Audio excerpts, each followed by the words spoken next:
Imagine this. You're standing at the threshold of a Victorian house in 1855. The air smells faintly of wax and damp lace curtains. The gaslights flicker.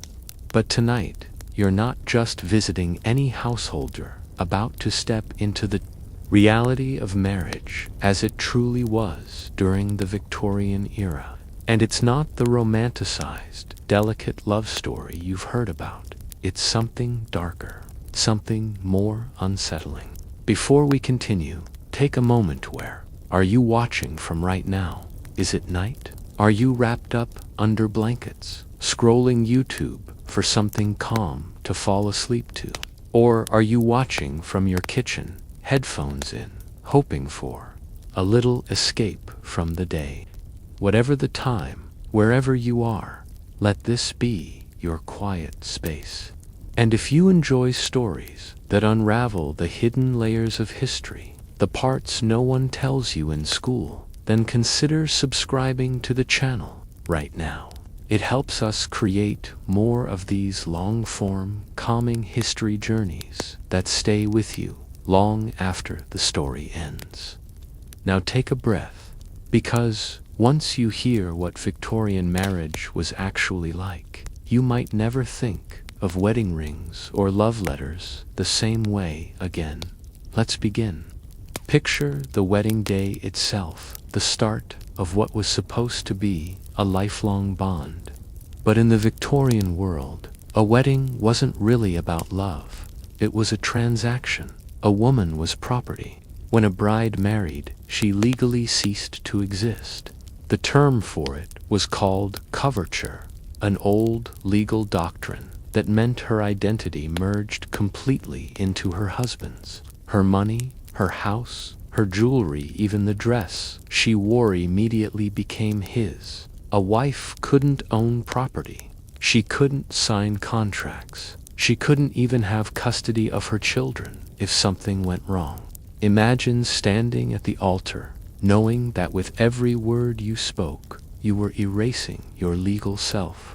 The veil wasn't just symbolic of purity, it was symbolic of disappearance. Once lifted, you were no longer you. You were his. Victorian. Marriage was an institution built not on romance, but on survival, social pressure, and control. But let's zoom in closer, not just at the grand estates and elegant parlors, but at the small details that history usually forgets. For example, wedding night guides were sold in secret at bookstores, hidden between medical manuals and gardening guides. Why? Most brides had no idea what to expect on their wedding night. Victorian society was obsessed with sexual purity, but they were terrified of talking about it. Some women reached their wedding night without knowing how babies were made. Others were terrified of male anatomy, having only heard rumors from older women or seen drawings in whispered moments behind closed doors. In some cases, mothers sewed chastity stitches into their daughters' undergarments before the ceremony, reinforcing the idea that even after marriage, a woman's body was a battleground between purity and obligation. And the wedding night. It wasn't always the soft-lit, romantic image you see in period dramas.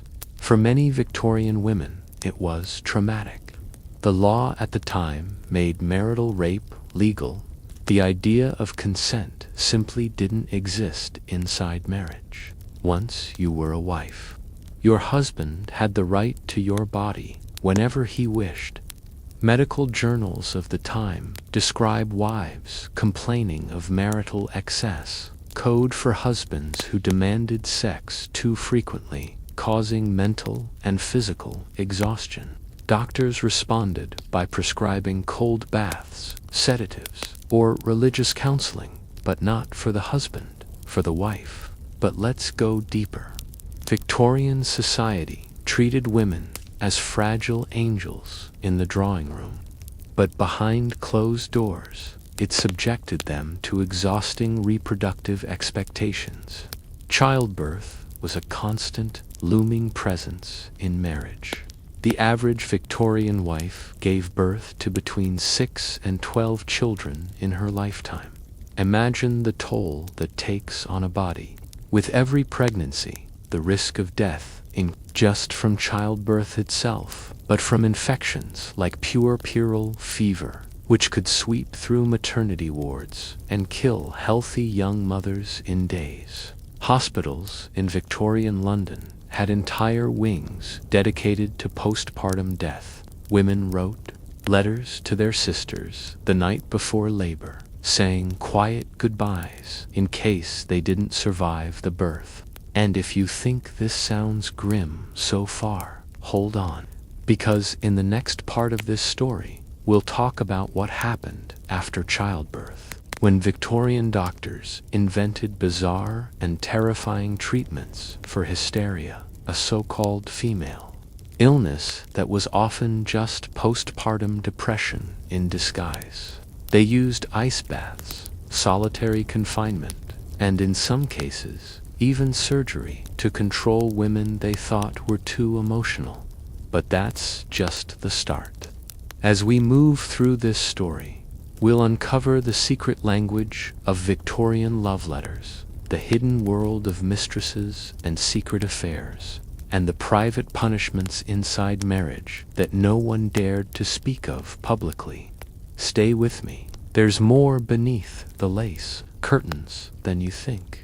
If you thought the wedding night was the hardest part of Victorian marriage, think again, because what came next for most wives was a life filled with silent endurance, endless pregnancies, and strange medical treatments that make modern minds shudder. Let's begin this chapter by imagining a quiet bedroom in a London townhouse, dimly lit by a single oil lamp. A young wife, barely 19, lies in bed, staring at the ceiling. Her hands shake beneath the linen covers. Why? Because, for the third time that year, her husband has summoned the family doctor not for himself, but for her. He believes she's showing signs of what Victorians called hysteria. But what does that mean? In the Victorian era, hysteria was a medical catch-all diagnosis for any woman who showed too much emotion, resisted her husband's demands, or simply couldn't keep up with the exhausting pace of childbearing, housekeeping, and social appearances. Postpartum depression, hysteria, refusing sex after childbirth, hysteria, crying during dinner because of sheer emotional overload, hysteria, the treatment. Well, that's where things get even darker. Some doctors prescribed vibratory therapy, not for pleasure, but to relieve uterine congestion, a medical euphemism that barely hid the truth. Others recommended cold baths, often at temperatures that caused shock or hypothermia. The most extreme physicians suggested surgical solutions, like the removal of the ovaries, a procedure called oophorectomy, performed without modern anesthesia. Victorian medicine was obsessed with controlling the female body, especially after marriage. Once a woman became a wife, she was no longer considered fully autonomous. Her health, her emotions, even her sanity were placed under the management of her husband and his chosen doctors. But let's look beyond the medicine cabinets. Victorian marriage also came with a rigid, punishing social code. A wife was expected to be an angel in the house, a term popularized by poet Coventry Patmore. This meant she had to be quiet, gentle, submissive, and above all, devoted to her husband's needs. But what if she wasn't? What if she grew restless? What if she dreamed of more? Well, that's where the private punishments began. Imagine this. A husband locks his wife in the bedroom for days at a time, not as a legal punishment, but as a household correction. This wasn't considered abuse. It was seen as discipline. If a wife embarrassed her husband in public, spoke out of turn at a dinner party, or refused intimacy, he could withdraw financial support, restrict her social outings, or even send her away to a rural estate under the care of servants, effectively erasing her from society. And here's a hook that might surprise you. Victorian wives couldn't divorce their husbands without scandalous proof of adultery or cruelty, and even then, the courts were reluctant to side with women. A man, however, could divorce his wife for far less. All he needed was evidence of infidelity, and sometimes not even that. If a woman were accused of immoral behavior, her reputation could be ruined overnight.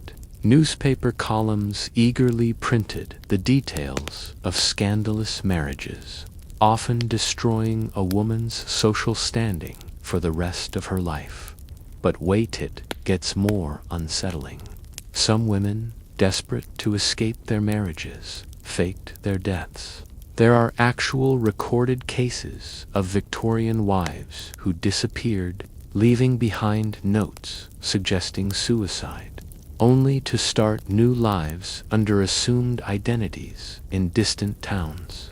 Others were less lucky. Victorian psychiatric hospitals were filled with women whose only illness was that they refused to comply with the strict codes of marriage. But let's not forget the other side of the coin, the men. Not all Victorian husbands were monsters. Some genuinely cared for their wives, but even they were trapped in a system that taught them to control rather than love. Many men had mistresses, sometimes openly, because male infidelity was tolerated, even expected, among the upper classes. Some husbands led double lives, maintaining respectable families by day and visiting brothels by night. The most shocking part, some of those brothels were staffed by teenage girls, sold into the trade by desperate parents, or kidnapped from the streets. Marriage did not protect a woman from betrayal. It often locked her into it. In the next part of this story, we'll dive deeper into the secret letters Victorian wives wrote to each other, the hidden networks of female friendship that kept them sane. These letters reveal things most history books won't tell you: the coded language of female suffering, the clandestine advice passed from sister to sister, and the subtle rebellions that happened inside drawing rooms, behind closed curtains. Stay with me, stay with me. Imagine a woman seated at her writing desk in 1872. Her pen scratches softly against fine cream paper. The ink barely dry as she folds the letter and seals it with wax. But this isn't a note to a cousin about a garden party or a thank you card for lace gloves. It's a lifeline, a secret message to another woman, hidden in plain sight, using coded language that only the initiated understand. Victorian wives, trapped in marriages that suffocated them, often turned to letter writing as their only safe outlet.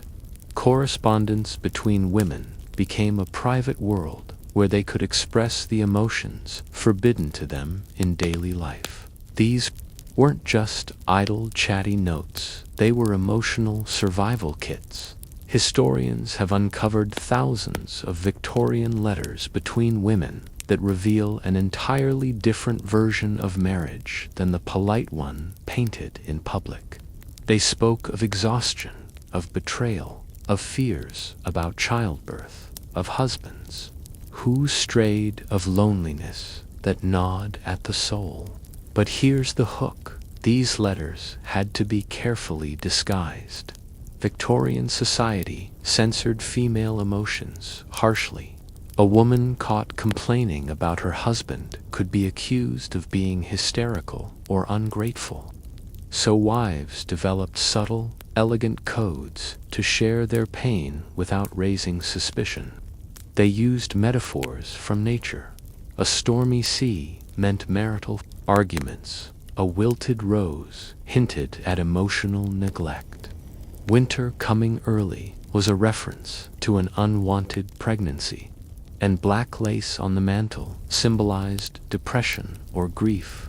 Some women even created private ciphers, simple encryption techniques, learned from hobby books or borrowed from schoolgirl codes to ensure that prying eyes couldn't read their confessions.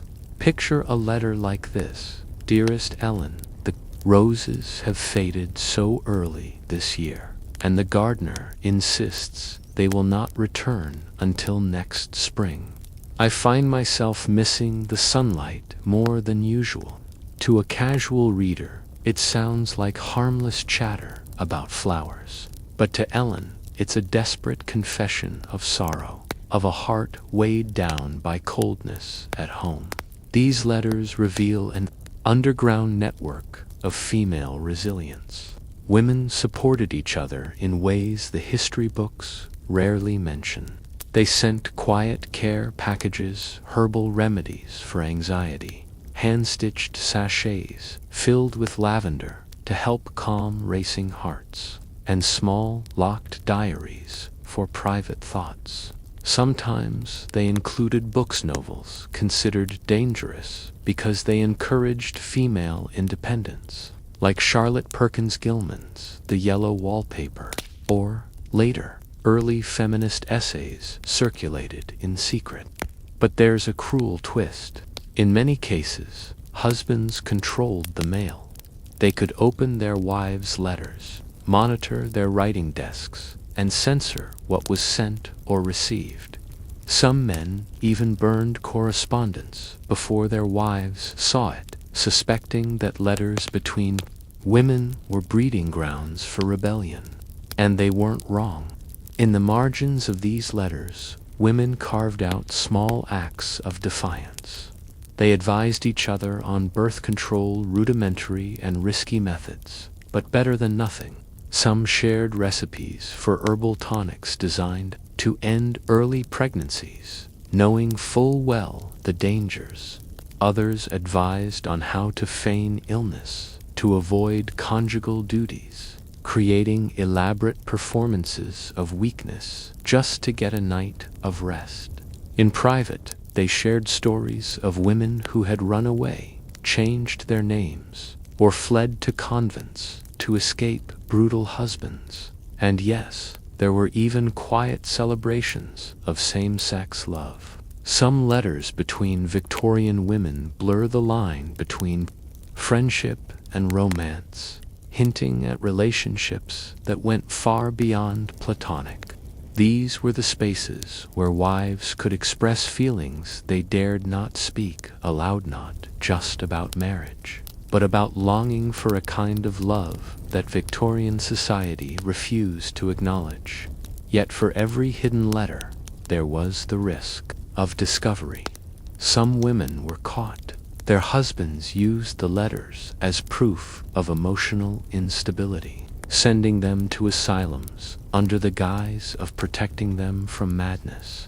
Others had their friendships forcibly severed, moved to distant homes, or locked away from visitors. But many more persisted, writing in the dead of night, slipping notes into hidden drawers, or passing messages through trusted servants. In these letters, you hear the true voices of Victorian wives, not the sanitized ones from etiquette manuals, but the real, breathing women beneath the corsets and lace. Women who, despite every restriction, found ways to say, "I see you, I understand, you are not alone."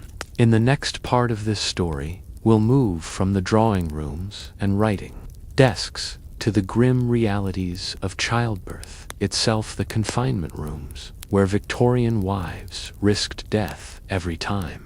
they brought new life into the world. We'll explore the horrifying medical practices, the midwives, the doctors, and the secrets hidden behind closed bedroom doors. Stay close.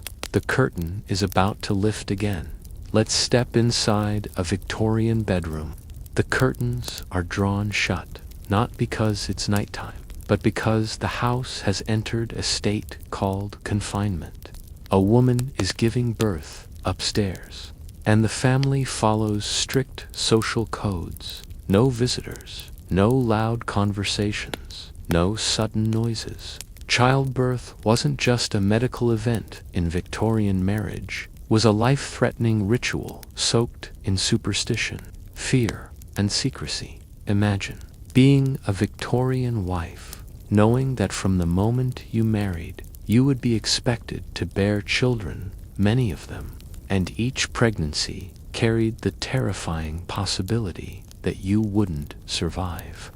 Childbirth was the #1 cause of death for women in the 1800s. Let that sink in. A simple biological event that should have been joyous was instead a death lottery. The confinement room was where it all happened. Once labor began, the wife was moved into isolation, sometimes for weeks before and after the birth. The idea was to shield her from the outside world, but in reality, it created a psychological prison. Some women, already weakened by previous pregnancies, faced these moments with dread rather than hope. The room itself was a strange combination of comfort and horror. Soft pillows embroidered with flowers, a lace-draped bed, and nearby a tray of surgical tools gleaming coldly in the lamplight. Midwives were called in first, experienced in the ways of natural birth. But if something went wrong, and often it did, the doctor would be summoned. Here's a chilling curiosity. Victorian doctors often went directly from performing autopsies to assisting in childbirth without washing their hands. The concept of germs was still controversial in many medical circles, and as a result, puerperal, fever-deadly, postpartum infections swept through homes and hospitals like wildfire. Some women bled to death. Others died days later from infections, their bodies racked with fever and delirium. And yet, there was little public mourning. Victorian society expected wives to face this danger without complaint. If she survived, the ordeal wasn't over. The postpartum period came with its horrors. Depression wasn't understood as a medical condition. It was dismissed as weakness or female melancholy. Some husbands reacted by hiring wet nurses so their wives wouldn't succumb to hysteria from breastfeeding. Others simply ignored their wives' mental collapse, focusing instead on the next pregnancy. But there were stranger practices too. Some Victorian doctors believed that sexual abstinence during pregnancy was unhealthy for the husband, so they recommended that men take temporary mistresses while their wives recovered. This wasn't whispered. Shamit was standard medical advice in certain circles, an accepted part of male privilege that further dehumanized women as reproductive vessels. Let's talk about the tools. Victorian obstetrics included forceps, sometimes used by untrained hands, crushing the skulls of infants or causing permanent injuries to mothers. Ether and chloroform were experimental anesthetics, but their use was controversial. Some doctors refused to provide pain relief, claiming that women needed to experience the curse of Eve in Fultha, biblical punishment for original sin. Yes, pain in childbirth was considered part of a wife's spiritual duty, but not everyone agreed. Queen Victoria herself famously demanded chloroform during the birth of her 8th child, setting a trend among upper-class women. Yet even then, pain relief was a privilege, not a right. Poorer women often went without, screaming into pillows as their bodies tore and bled. And what about the babies? Infant mortality was rampant. Some Victorian mothers gave birth to 12 children and buried half of them before the others reached adulthood. The phrase "lost in infancy" appears so often in family records that it almost became a casual remark. But for the wives, each loss carved a silent wound no one acknowledged. Grief was expected to be private, hidden beneath black veils and brief periods of mourning. And if a mother failed to produce a male heir, that was another kind of death, a social one. Some husbands, disappointed in their wives for giving birth to girls, took mistresses or sought annulments. Others simply withdrew affection, blaming their wives for biology they couldn't control. But there's an even darker side. Victorian wives were sometimes advised by older women to feign illness during pregnancy, not to rest, but to avoid the husband's bed until they healed. This practice wasn't just about health. It was a quiet form of protest, a way to claim temporary control over their bodies in a world where they otherwise had none. And yet, in every confined bedroom, beneath every bloodied bedsheet, there was still hope.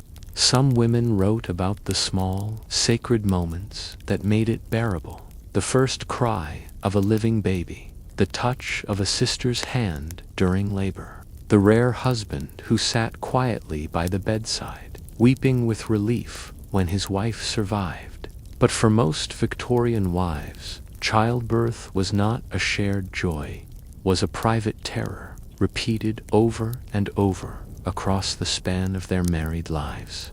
In the next part of this story, we'll explore the strange, shadowy world of Victorian marriage beds, the rules, the rituals, and the forbidden topics surrounding intimacy. We'll uncover how even sleep arrangements told a hidden story about power, control, and fear. Stay close. There's more to uncover. Let's dim the gas lamps and step quietly into a Victorian bedroom after dark. The house is silent except for the ticking of the clock on the mantel and the soft creak of wooden floorboards in the grand homes of London, or the simpler cottages of the countryside. This was the most intimate, yet most frightening place in a wife's life, the marriage bed. But here's the secret. The Victorian marriage bed wasn't just about sleep, and it wasn't just about love. It was about duty, control, and in many cases, quiet dread. Imagine being a Victorian wife, slipping into a nightgown stitched by hand, the fabric crisp with starch.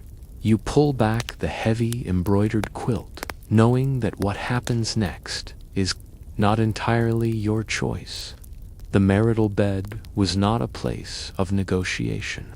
Legally, a Victorian wife was required to provide what was called conjugal rights. If she refused, her husband could sue for restitution of conjugal rights, forcing her by law to return to his bed or face social ruin, even jail. There was no legal concept of marital consent. A husband could demand intimacy whenever he wished, and for many women, this transformed the marriage bed into a space of ritualized submission rather than affection. But here's a strange curiosity. In wealthier homes, it was common for husbands and wives to have separate bedrooms. Yet even then, the wife's room wasn't a sanctuary. A private room simply meant the husband would knock first, or sometimes not knock at all. Victorian etiquette books instructed wives to receive their husbands graciously, even if they were tired, ill, or pregnant. Refusing was seen as a failure of duty, not just to the husband, but to God and society. Some wives turned to passive resistance. They learned to feign sleep, to cry quietly under the covers, or to develop mysterious female illnesses that doctors of the time couldn't explain. Women wrote in private diaries about the terror of hearing their husband's footsteps approaching at night, knowing what was expected of them. And if you think that's the worst of it, consider this. Victorian medical manuals often blamed wives for their husband's infidelity, claiming that a man's excessive passions were natural and had to be satisfied. If a wife refused, she risked not only her husband's anger, but also his affairs, which often brought home sexually transmitted diseases. Syphilis was rampant among married Victorian men, and many wives unknowingly contracted it from their husbands. Some passed it to their unborn children, resulting in stillbirths or lifelong suffering. But no one spoke of this. It was a silent epidemic, wrapped in lace and whispered about only behind closed doors. Let's look at another bizarre aspect of the Victorian marriage bed: the obsession with purity and the fear of female sexuality. Women were told that they should feel no pleasure in the bedroom. Medical experts of the time warned that if a woman enjoyed sex too much, she was at risk of developing nymphomania, a condition that could lead to insanity. Some wives were institutionalized simply for expressing desire. Victorian marriage manuals advised husbands to guide their wives gently to the marital act, but only for reproduction, never for pleasure. Doctors like William Acton famously wrote, "The majority of women happily for society are not very much troubled with sexual feelings of any kind."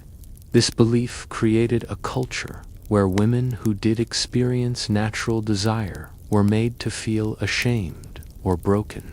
And yet, despite this public repression, there was a secret world of erotic literature, contraception pamphlets, and hidden bedroom devices circulating quietly among Victorian couples. Some upper-class women purchased French marriage manuals, smuggled into England, which provided instructions on contraception, everything from sponges soaked in vinegar to handmade cervical caps. But these practices were risky. Contraceptives were illegal under the Obscene Publications Act of 1857. If a woman were caught with such materials, she could face public humiliation, arrest, or worse. So many wives resorted to rhythm methods, abstinence during fertile periods, or, in desperate cases, back-alley abortions that often ended in death. And what about romance? Did Victorian couples love each other? Of course, some did. Letters and diaries revealed deep affections between certain husbands and wives. But even in the best marriages, intimacy was bound by rigid rules. Public displays of affection were frowned upon. Holding hands in public could cause a wife's body to be not her on it, was her husband's possession, legally and socially. Victorian wives were also warned never to initiate intimacy. So marked them as improper, even deviant. Their role was to be passive, silent, and obedient, responding only when approached. And then there was the fear of pregnancy, a shadow that hovered over every moment of marital intimacy.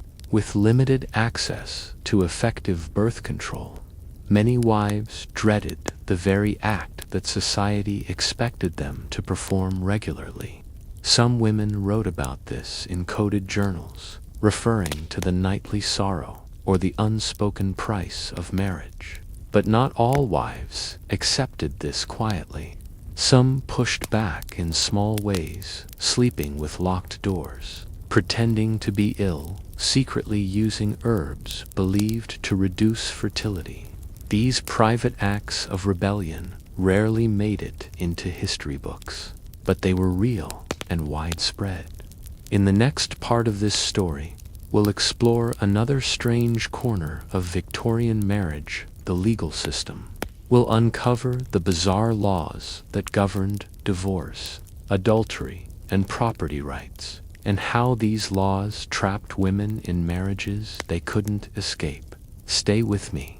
We're only halfway beneath the surface. Close your eyes for a moment, and openly visiting brothels and keeping a mistress in a separate apartment.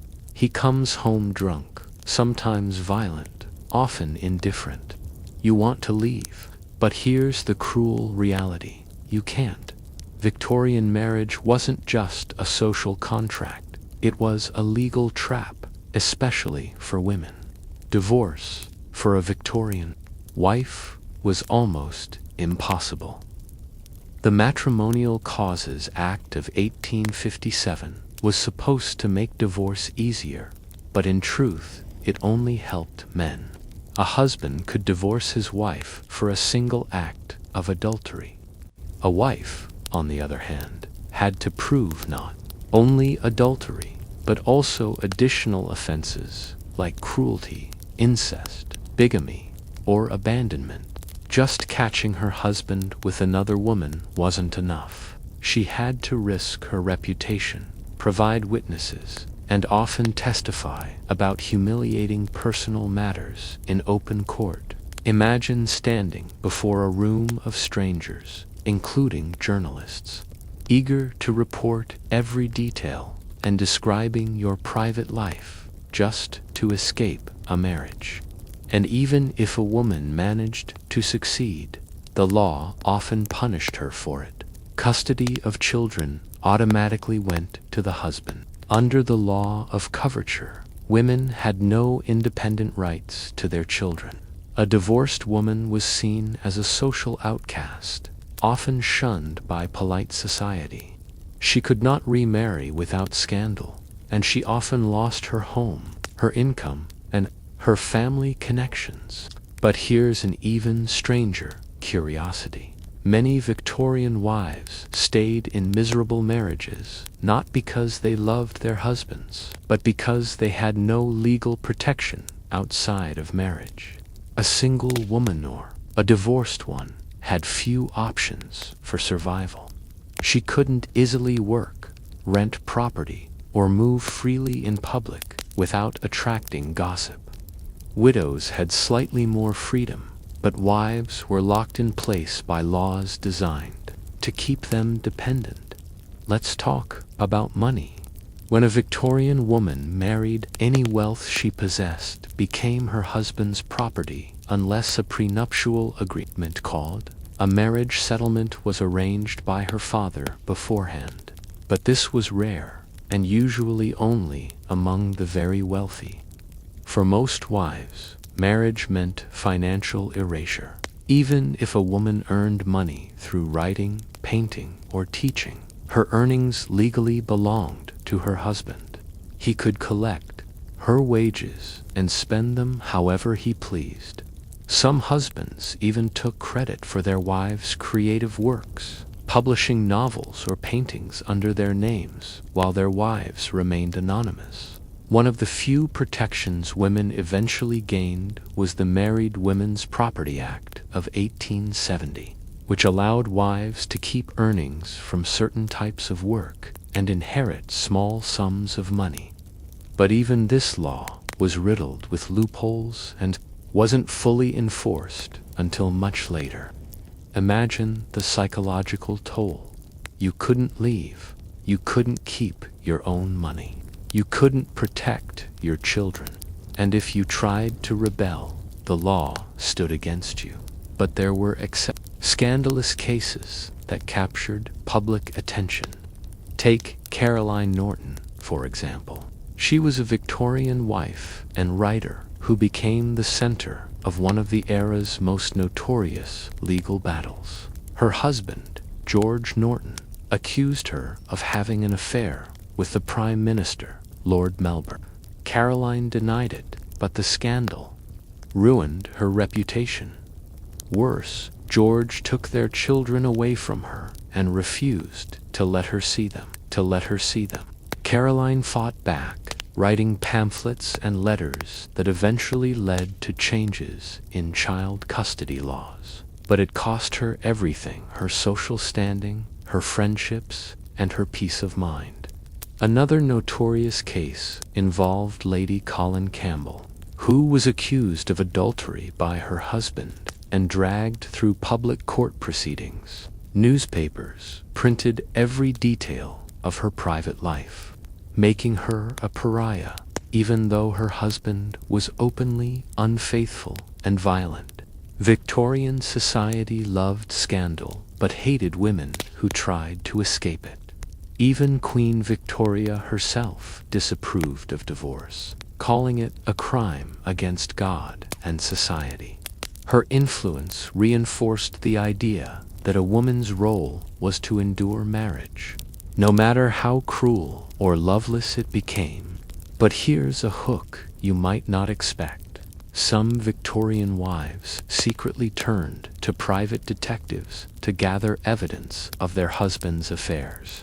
These early divorce detectives followed men to brothels, collected discarded love letters, and sometimes bribed servants for information. In a few rare cases, this evidence helped women win divorces, but at great personal cost. Others found more discreet solutions. Some wives negotiated private separations, living apart from their husbands while maintaining the appearance of marriage. These arrangements were often brokered quietly through family lawyers or mutual friends to avoid public scandal. But even in separation, a woman had to tread carefully.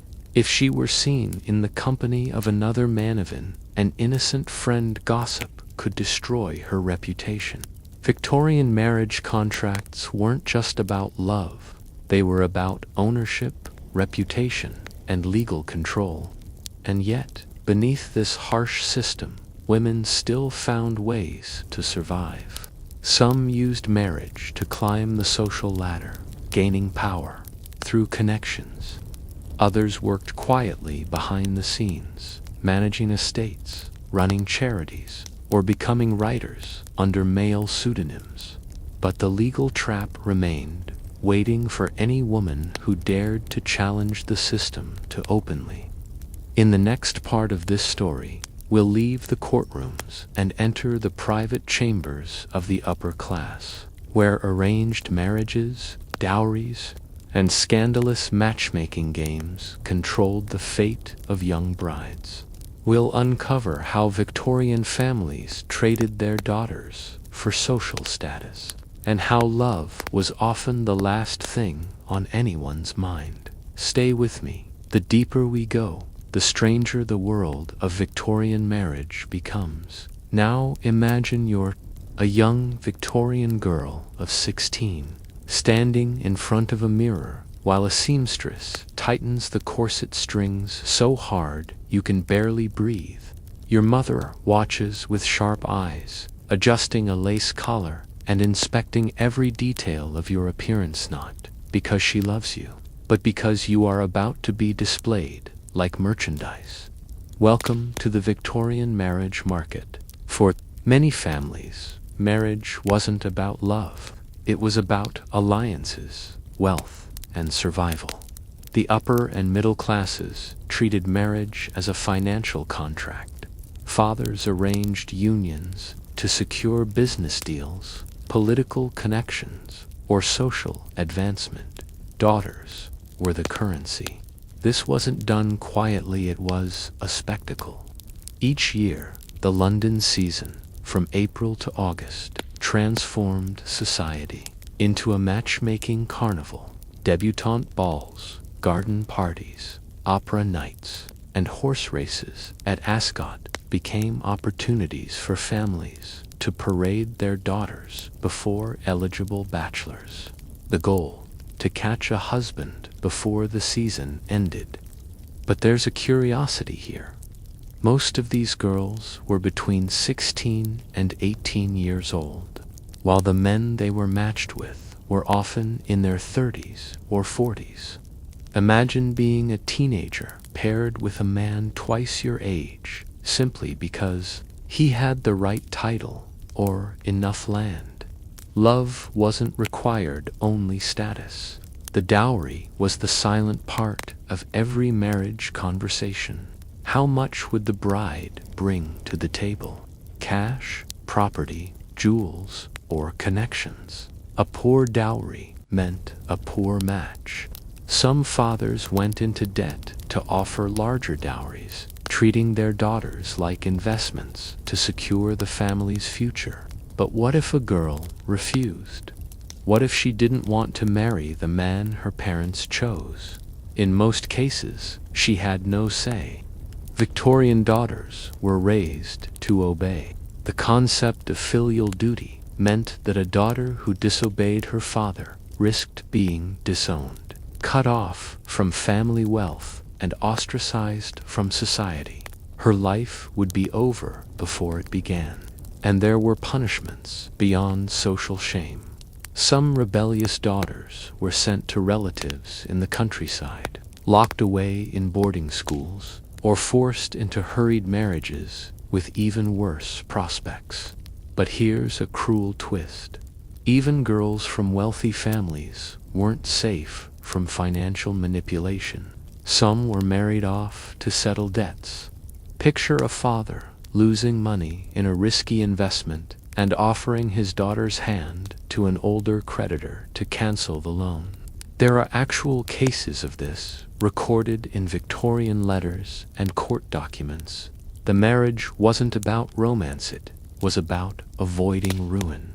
And for the daughters of the newly rich, the industrial class, the marriage market was a way to buy status. These families had money, but no noble titles, so they offered enormous dowries to impoverished aristocrats in exchange for marriage contracts.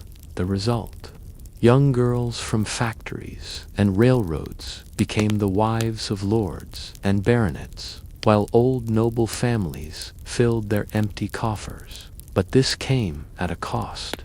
These young brides often found themselves in cold, loveless marriages, living in drafty estates where they were mocked for their new money ways. They were treated as intruders in elite social circles, yet they had no way out. Now let's step inside the matchmaking business itself. Victorian London was home to secret marriage brokers, professional matchmakers who arranged unions for a fee. Some operated openly, running respectable agencies. Others dealt in scandal, setting up private meetings between wealthy widowers and desperate young women in need of a husband. In some cases, these brokers trafficked girls into forced marriages, creating paper-thin contracts that left them no legal escape. Here's a curiosity most people don't know. There were even classified ads in Victorian newspapers where men and women advertised for spouses. These ads often sounded polite, but hid darker realities. Gentleman of means seeks lady of refinement for companionship and mutual affection might mean widower with 4 children seeks unpaid nanny under the guise of marriage. And then there were the fortune hunters, the men who married purely for money. They scoured ballrooms, looking for wealthy heiresses, charming them into quick engagements. Once married, these men often squandered their wives' fortunes, leaving the women powerless and broke. Some husbands gambled away dowries in card rooms. Others took mistresses, knowing their wives couldn't leave without scandal. Let's not forget the scandals that erupted when these arrangements went wrong. Newspapers thrived on stories of runaway brides, broken engagements, and secret elopements. There were cases where young women fled to Gretna Green, the first Scottish village over the English border, where marriage laws were more lenient. These elopements became legendary, often involving desperate couples escaping by carriage in the dead of night, while angry fathers pursued them. But for every runaway success story, there were dozens of quiet tragedies. Girls, some Victorian wives coped by retreating into social duties, becoming philanthropists or patrons of the arts. Others withdrew entirely, falling into what doctors called nervous disorders, a polite term for depression. And yet, in the rarest cases, love did bloom in arranged marriages.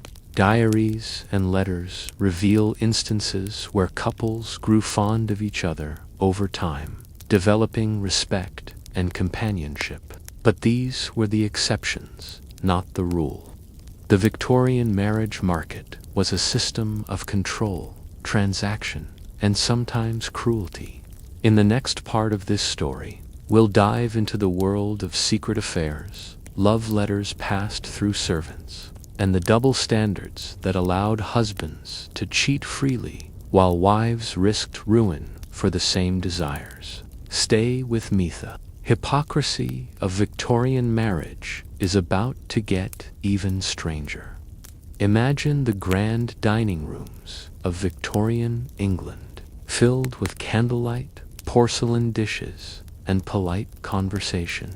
The men speak of politics and trade, while the women exchange soft, practiced smiles. But beneath these polished surfaces, something else is happening, something hidden.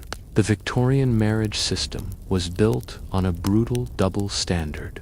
A husband could maintain mistresses, visit brothels, and even father illegitimate children without serious consequence. A wife, however, risked total social annihilation for the same act. Victorian society demanded that women remain pure, obedient, and faithful, while men were quietly allowed their pleasures.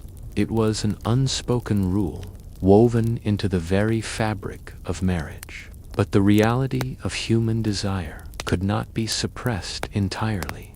Many Victorian wives, trapped in cold marriages, found ways to seek affection elsewhere, but in absolute secrecy. Picture this: a wife writing a love letter late at night, careful to blot the ink so no smudges betray her nervous hand. The letter is slipped into the pocket of a trusted servant, passed along under the guise of an errand. These love letters were often disguised as harmless notes about social gatherings or fabric orders, hiding romantic codes that only the recipient understood. Some women arranged meetings in public places where discretion was easier, libraries or garden walks where veils could be pulled low and whispers shared between the hedgerows. In the next part of this story, we'll turn to another peculiar corner of Victorian marriage, the obsession with public appearances. We'll explore how couples staged perfect images of domestic life for society while hiding scandal, abuse, and misery behind closed doors. Stay close. The most polished surfaces often conceal the darkest secrets. Now imagine stepping into a Victorian parlor where the furniture gleams with fresh polish, the tea is poured with precise delicacy, and a husband and wife sit side by side, presenting the very image of marital harmony. Guests arrive, and polite conversation floats through the air like a practiced dance. The couple smiles, laughs softly at appropriate moments, and performs their roles flawlessly. But here's the truth. Much of Victorian marriage was theater. Beneath the surface of lace curtains and silver tea sets, many couples lived lives of quiet misery. Maintaining appearances was more important than happiness. And Victorian society demanded that couples conceal the private horrors of marriage. behind a polished social facade. It was a performance, not just for friends and neighbors, but for the entire community. Reputation was everything. For women, this meant hiding bruises with long sleeves, masking exhaustion with forced smiles, and pretending contentment even when trapped in loveless, oppressive unions. Etiquette manuals advised wives to never speak ill of their husbands in public, regardless of how they were treated at home. Doing so would mark them as ungrateful or disrespectful, risking social isolation. And for men, the performance was different but just as rigid. A husband was expected to project authority, financial success, and moral uprightness. Even if he maintained a mistress or visited brothels, these activities were ignored as long as he upheld the public image of the respectable gentleman. The hypocrisy was breathtaking. Imagine attending a dinner party where everyone knows who is having an affair, who beats his wife, who drinks too much but no one says a word. The social contract demanded silence, but there's an unsettling hook. Victorian homes were designed for this kind of deception. Domestic architecture itself reinforced secrecy. Large houses had separate rooms for everything: drawing rooms, morning rooms, servants' quarters, and locked studies. This compartmentalization allowed private lives to be hidden from public view, creating spaces where family members could avoid each other while presenting a unified front to visitors. Servants played a crucial role in this domestic theater. They cleaned the blood from carpets, after marital violence, delivered letters to secret lovers, and managed the household image with whispered efficiency. Some servants wrote memoirs later in life, revealing the private miseries they witnessed: wives locked in rooms for disobedience, children ignored by cold mothers, husbands slipping out after dinner to meet mistresses. And then there were the photographs. The invention of portrait photography in the Victorian era introduced a new layer to the performance of marriage. Couples posed stiffly for formal portraits, staring solemnly at the camera, their hands sometimes barely touching. These images were displayed in parlors as proof of domestic stability, even when the marriage behind the frame was falling apart.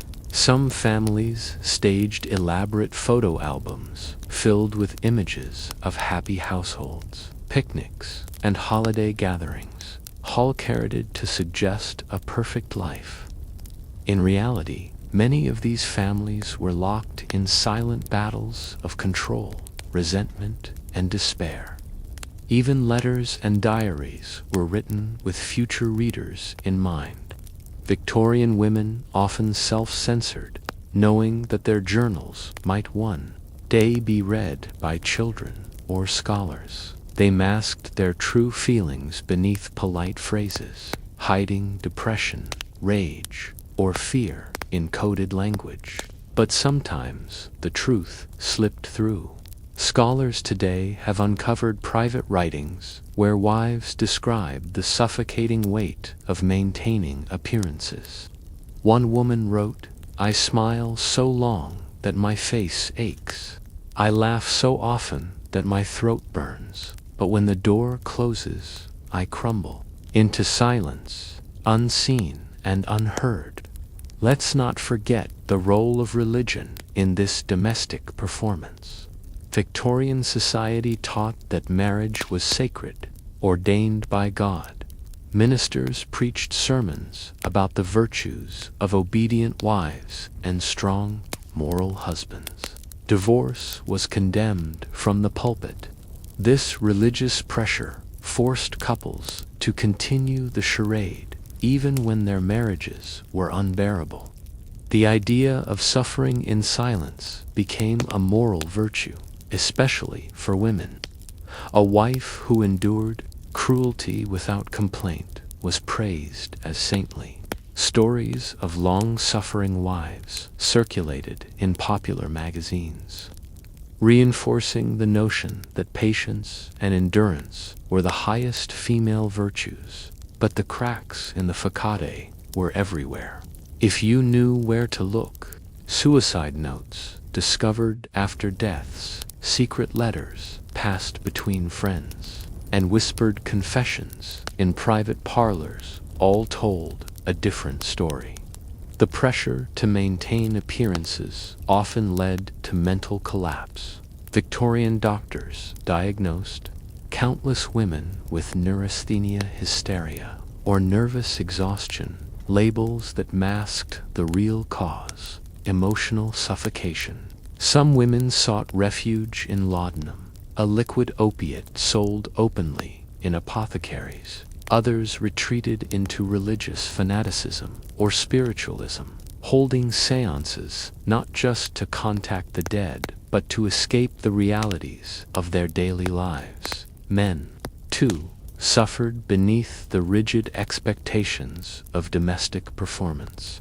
Some drank themselves into oblivion, others withdrew into work, spending long hours at clubs or in private studies to avoid their families. But no matter how bleak the private reality, the public image had to be perfect. A family's reputation depended on it. Scandal could ruin not just individuals, but entire generations. A single whispered rumor could cause daughters to lose marriage, prospects, sons, to be denied business opportunities, and social invitations to stop arriving. In the next part of this story, we'll explore how the Victorian obsession with morality created bizarre bedroom rituals, controlling not just behavior, but thoughts.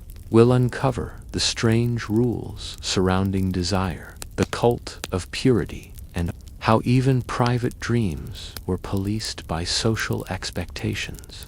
Stay close, the most intimate parts of Victorian marriage are still hidden behind closed doors. Now, imagine lying awake at night in a dark Victorian bedroom, staring at the ceiling, terrified not just of what might happen, but of what you might think. In Victorian marriage, it wasn't only actions that were judged. Even private desires were subject to control. The cult of purity dominated the era, turning natural human longing into a source of shame, especially for women. Society taught that a proper Victorian wife should be sexually passive, almost childlike in her innocence. She was supposed to enter marriage with no knowledge of intimacy, no curiosity about desire, and certainly no right to experience pleasure. Victorian doctors and moralists believed that female sexuality was a dangerous force that needed to be suppressed or redirected. They warned that if a woman enjoyed sex too much, she could develop hysteria, nymphomania, or moral insanity. Even private thoughts were considered suspect. Wives were told to guard their minds against impure imaginings, as though thoughts alone could lead to ruin. Some women kept private journals where they confessed to intrusive desires, terrified that these thoughts would be discovered and used as evidence of moral weakness. Medical manuals of the time were filled with bizarre warnings about self-pollution, a euphemism for masturbation. Both men and women were told that solitary pleasure would lead to blindness, madness, or death. Doctors prescribed mechanical devices, cruel contraptions of metal and leather, to prevent people from touching themselves at night. Some wives were subjected to humiliating pelvic massages by physicians, who claimed this would cure hysteria, while others were advised to take cold baths or wear chastity belts. And here's a strange curiosity. Married couples were instructed to follow strict bedroom rituals to avoid sinning, even within the bounds of marriage. Certain positions were deemed more moral than others. Prolonged intimacy was discouraged. Pleasure was seen as dangerous, especially for the wife. Religious tracts advised couples to pray before and after intercourse, treating the act as a duty rather than an expression of love. Some wives were so frightened of their bodies that they refused to look at themselves in mirrors, unclothed.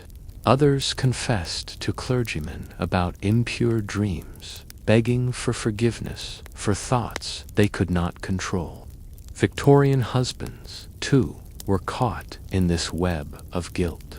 Medical texts warned men that too much sexual activity, even with their wives, could weaken the body, causing nervous disorders, baldness, or early death. The solution: strict regulation of desire. Some couples went months or years without intimacy, believing they were preserving their health and souls. But of course, human nature rarely obeys such rigid rules. Beneath the surface, people sought release in secret ways. Erotic literature flourished in the shadows of Victorian society, passed from hand to hand in private clubs or sold by discreet booksellers in back rooms. Books like My Secret Life, an anonymous memoir of Victorian sexual adventures, reveal a world far more complex than the public morality suggested. And then there were the scandals, the moments when hidden desires erupted into public view. Clergymen caught with prostitutes, noblemen exposed for affairs with maids. Women were arrested for operating underground birth control clinics or writing love letters to other women. Each scandal shocked the public, but also titillated it, feeding a voracious appetite for gossip. The hypocrisy was staggering. Society demanded absolute purity, but it also consumed tales of sin with breathless fascination. Newspapers printed courtroom transcripts filled with sexual details, while sermon after sermon preached chastity from the pulpit. And yet, behind closed doors, Victorians experimented with every kind of forbidden desire. In the bedrooms of the elite, some couples engaged in sadomasochistic rituals, using whips and restraints while maintaining public images of piety. Others explored same-sex relationships under the cover of romantic friendship, a term that allowed intense emotional bonds between women or men without social suspicion until the truth became known. For women, especially, the stakes were deadly high. A wife caught reading erotic literature or confessing to desire could be sent to an asylum. Doctors diagnosed female sexual madness, claiming it was a medical condition that required treatment. The treatments were often worse than the so-called illness: ice baths, solitary confinement, or even surgical procedures like clitoridectomy, a horrifying practice promoted by some physicians to cure female desire. And yet, despite all this repression, love and passion still bloomed in secret. Couples found ways to connect beneath the weight of social expectations. Some husbands and wives whispered private endearments at night, defying the cold advice of doctors and clergymen. Others developed secret codes, touching each other's hands beneath dinner tables or slipping notes into books as small acts of rebellion against the rigid rules of desire. For those trapped in cold marriages, fantasy became a refuge. Women imagined lives with kinder lovers, safer marriages, or simpler times when their bodies weren't monitored so closely. Men dreamed of women who loved them for who they were, not for their income or titles. These private dreams, never spoken aloud, were sometimes the only comfort in a world obsessed with controlling not just behavior, but thought itself. In the next part of this story, we'll shift from bedrooms to medicine cabinets, exploring the strange world of Victorian reproductive health. We'll uncover the secret contraceptive recipes, the dangerous abortion methods, and the quiet sisterhood of women who helped each other survive the relentless demands of childbearing. Stay close. The whispered remedies of Victorian wives reveal a hidden chapter of history. Now imagine standing in the back room of a Victorian apothecary, the shelves lined with glass jars filled with mysterious powders and tinctures. A woman, her bonnet drawn low to hide her face, whispers to the chemist. She's not there for cough syrup or smelling salts. She's asking for something much riskier, a way to avoid another pregnancy.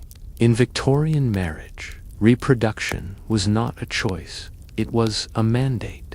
Wives were expected to bear child after child, regardless of the risks. But beneath this relentless expectation, a secret world of reproductive control thrived, hidden from polite society.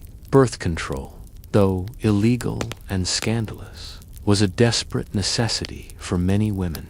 And while men often ignored the dangers of repeated childbirth, women shared knowledge in whispers, passing recipes for contraceptives and abortifacients in letters, sewing circles, and private moments behind closed doors. Victorian contraceptive methods were crude, risky, and often ineffective, but they were better than nothing. Women used sponges soaked in vinegar, rubber pessaries smuggled from France, and concoctions made from quinine or alum. Some employed the safe period method, though few understood fertility cycles well enough for it to work reliably. But here's the chilling reality. Most of these remedies were dangerous. Some women drank pennyroyal tea, a herbal infusion believed to prevent pregnancy, but it was toxic in large doses and could cause kidney failure. Others used lead-based douches or inserted mercury-laced preparations, unaware that they were poisoning themselves. And when contraception failed, there was another option: abortion. Victorian society called it restoring the menses, or bringing on a period, using coded language to hide what was really happening. Midwives, herbalists, and even some doctors performed illegal abortions in secret, charging high fees and operating in shadowy corners of the medical world. But the risks were enormous. Without sterile tools or proper medical knowledge, many women died from infection or hemorrhage. Others survived but carried lifelong injuries. Newspapers reported on the deaths of unfortunate females found in alleyways or rented rooms after backstreet procedures went wrong. Yet, despite the danger, the practice continued because the alternative, bearing another child in an already exhausted body, was sometimes worse. Middle-class and wealthy women had slightly safer options. Some doctors, under the guise of therapeutic intervention, quietly performed abortions for women who were deemed too frail for pregnancy. But for working-class wives, the choices were bleak: risk death from childbirth or risk death from illegal abortion. The law made no allowances. The 1861 Offences Against the Person Act criminalized abortion in Britain, punishable by life imprisonment. Even the act of sharing contraceptive advice was illegal under the Obscene Publications Act of 1857. Books that contained information about preventing pregnancy were banned, and people caught selling or distributing them faced arrest. Yet women persisted. Some formed quiet networks of support, sharing herbal remedies and practical advice in secret. Mothers passed knowledge to daughters. Friends helped friends. These underground sisterhoods were rarely documented, but were crucial for survival. Here's a curiosity most history books leave out. The most common Victorian contraceptive device was withdrawal, a method both unreliable and deeply resented by wives who had little control over whether their husbands used it. Some husbands refused altogether, believing that contraception weakened masculinity or was unnatural. Others insisted on abstinence during fertile periods, leaving wives in emotional and sexual limbo. And then there were the charlatans, traveling salesmen, and snake oil peddlers, who sold female pills that promised to prevent pregnancy but often did nothing at all. Advertisements for these products filled the back pages of newspapers, cloaked in euphemisms like regulating the female system or restoring nature's balance. Some of these pills contained dangerous levels of opium or toxic herbs, leading to addiction, organ damage, or death. Yet desperate women bought them anyway, hoping for a solution to a problem no one else would acknowledge. In private diaries and letters, Victorian wives wrote about the terror of pregnancy, not just the physical risks, but the loss of autonomy. Each child meant more confinement, more exhaustion, and more sacrifice. Some women begged their husbands to stop after the 5th, 6th, or 7th child, but few men listened. The cultural expectation was clear. A good wife bore as many children as her husband desired. But not all women accepted this fate quietly. Some found ways to control their bodies despite the law. In rare cases, female physicians, part of the emerging women's medical movement, provided discreet advice to married women, teaching them safer methods of contraception. These early feminist doctors risked their careers to help women escape the endless cycle of pregnancy. And there's another layer to this story, the role of servants. Maids and housekeepers often knew about their mistresses' reproductive struggles. Some helped procure medicines or arrange visits to sympathetic doctors. Others acted as go-betweens, carrying messages or escorting women to discreet appointments. The house itself became a stage for these hidden dramas. Behind the polished surfaces of Victorian domestic life, women navigated a minefield of risk and secrecy just to survive marriage. They did what they had to do because no one else was going to protect them. In the next part of this story, we'll turn to the world of motherhood itself. We'll explore the strange contradictions of Victorian parenting, the pressure to produce perfect children while avoiding public displays of maternal affection, and the hidden grief of mothers who lost child after child without ever speaking of it. Stay close. The story of Victorian marriage is also the story of Victorian motherhood, and it's more haunting than you think. Now picture a Victorian nursery, pastel walls, lace-trimmed bassinets, wooden rocking horses, and a governess reading quietly to a child by the window. It seems peaceful, even idyllic, but behind this soft image lies a harsh reality. The impossible expectations placed on Victorian mothers and the silent grief they carried every day. Motherhood was considered the highest duty of a Victorian wife, yet, paradoxically, it was also the most thankless. Women were expected to bear child after child while displaying no complaint, no visible exhaustion, and certainly no emotional instability. The phrase "good mother" meant something different in Victorian times. It didn't involve openly hugging children, playing games with them, or expressing affection in public. Too much maternal attachment was seen as dangerous. Women were told to avoid coddling their children, lest they grow up weak or spoiled. Emotional distance was a sign of moral strength. Parenting manuals of the era advised mothers to remain calm, reserved, and detached, teaching children obedience above all else.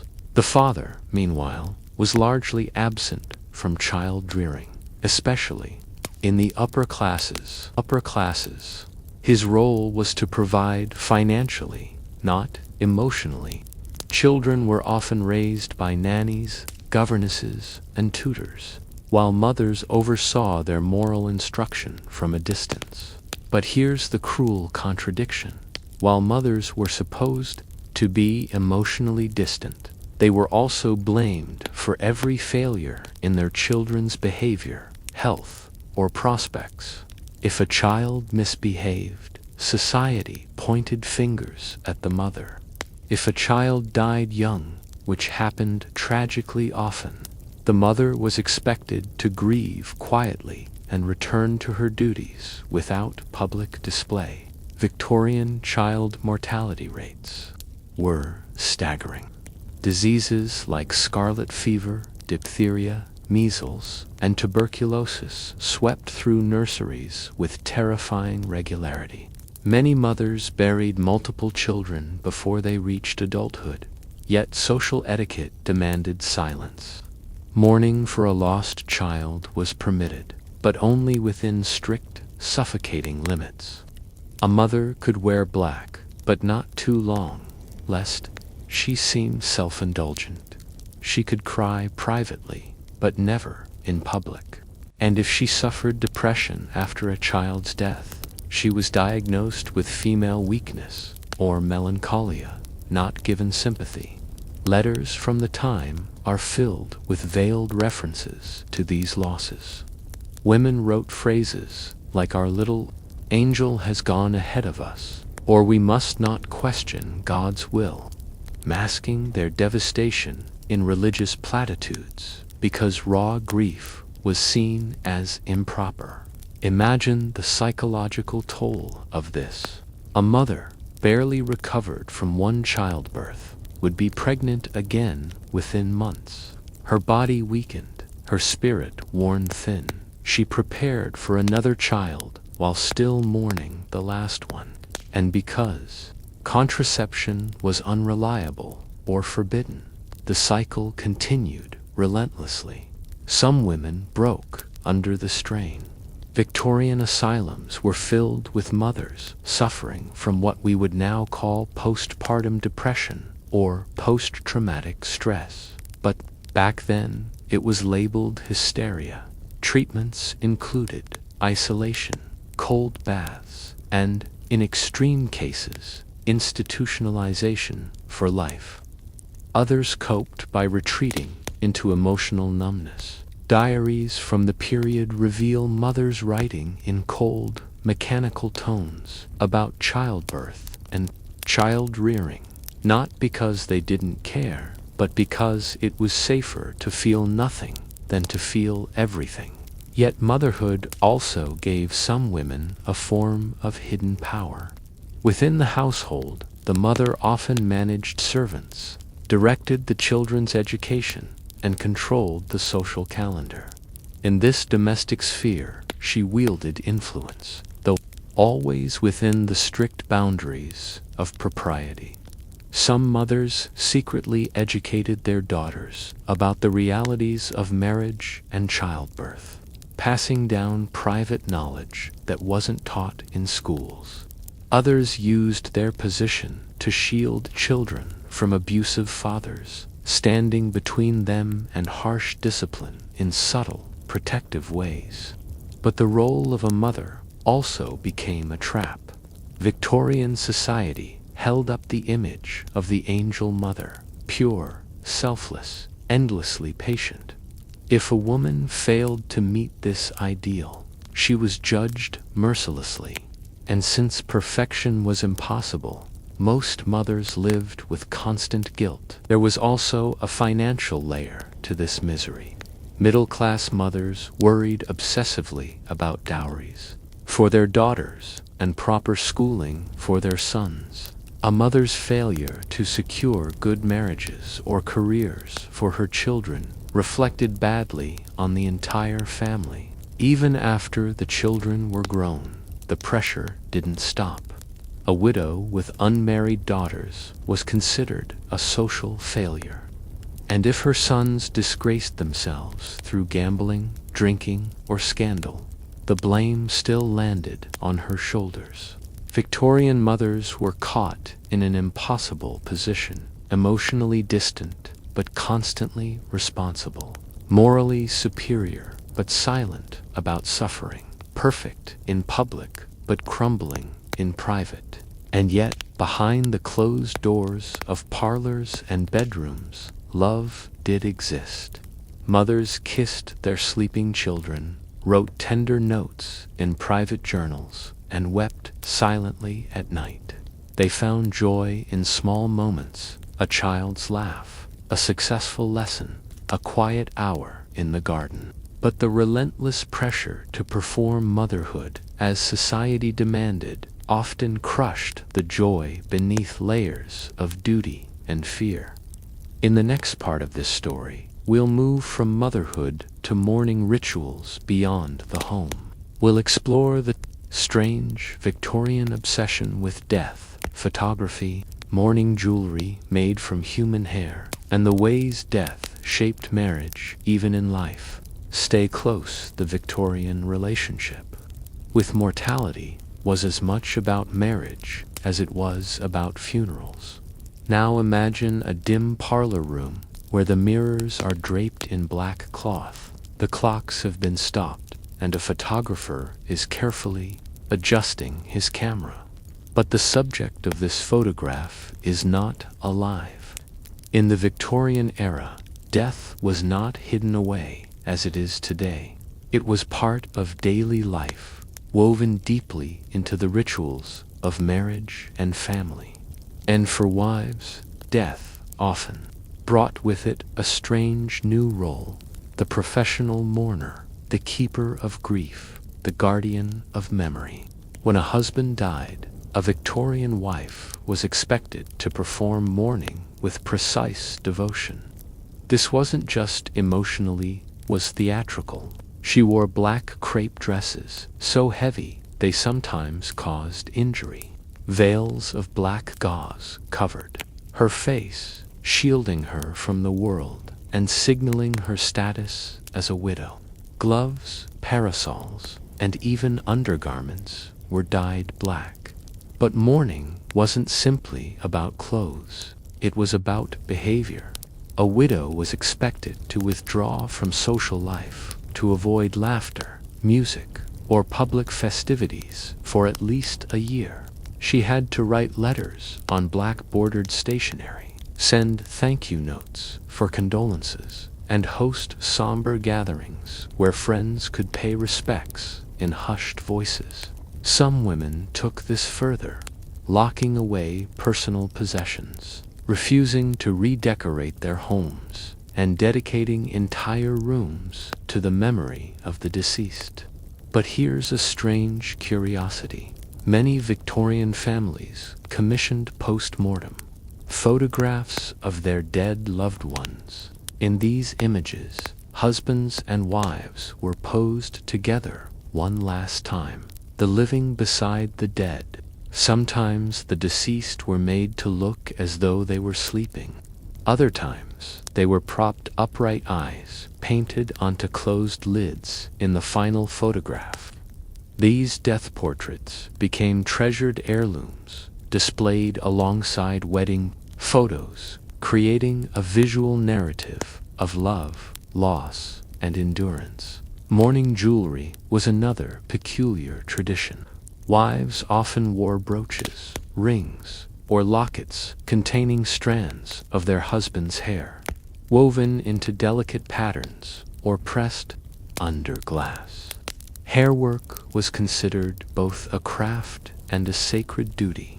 Some pieces even incorporated tiny portraits or initials worn close to the skin as permanent symbols of devotion. But while society praised this devotion, there was an undercurrent of suffocation. For many widows, the expectations of eternal grief were oppressive. Some women stayed in mourning for decades, not always by choice, but because remarriage was frowned upon, especially if the first marriage had been publicly celebrated as ideal. And yet, paradoxically, for others, widowhood was a doorway to freedom. As we've seen, Victorian widows gained legal rights they never had in marriage. They could control property, manage finances, and make decisions without male oversight. But they still had to perform the public role of the grieving wife. Letters from the era reveal the tension between private relief and public sorrow. One widow wrote, "My heart wears gray, but my garments are black." Another confided to a friend, "I have mourned more for the expectation of grief than for the loss itself." But death wasn't just about losing a spouse, shaped the entire fabric of Victorian marriage. Many couples lived with the constant fear of death, knowing that childbirth, disease, or sudden accidents could end life at any moment. This fear affected how people loved, how they wrote letters, and how they prayed. At night, some wives kept small shrines in their homes, with photographs of deceased family members, locks of hair, and personal relics. The line between love and death blurred. Husbands commissioned posthumous portraits of their wives, and wives kept journals addressed to deceased husbands, writing daily entries as though the marriage continued beyond the grave. And then there were the seances. Spiritualism exploded in popularity during the Victorian era, with many widows attending seances in hopes of contacting their late husbands. Mediums claimed to transmit messages from the dead, sometimes even facilitating automatic writing, where a widow's hand would be guided by an unseen force to pen letters from her spouse in the beyond. These rituals provided comfort, but also trapped some women in a cycle of never-ending grief. Rather than moving forward, they lived in a state of suspended sorrow, constantly revisiting the past. But for some, it was the only way to survive in a society that gave women so little control in life that they sought it in death. And here's another strange layer. Some Victorian wives rehearsed for their deaths long before they died. They wrote detailed instructions for their funerals, down to the color of the ribbons on the coffins. They chose mourning clothes in advance, sometimes for both themselves and their husbands, as though preparing for a final domestic duty. Some even posed for photographs in repose while still alive, lying in bed with eyes closed, dressed in white to mimic the look of death. It was a way of confronting the inevitable, of asserting control over at least one moment in their lives. But perhaps the most haunting element of all was the way death shaped marriage itself. Couples spoke of the good death, a peaceful passing surrounded by family, as the ultimate marital achievement. To die well was to reflect a life of moral purity and social success. Wives prayed for their husbands to die in a state of grace, while husbands worried about leaving their wives vulnerable to scandal or financial ruin.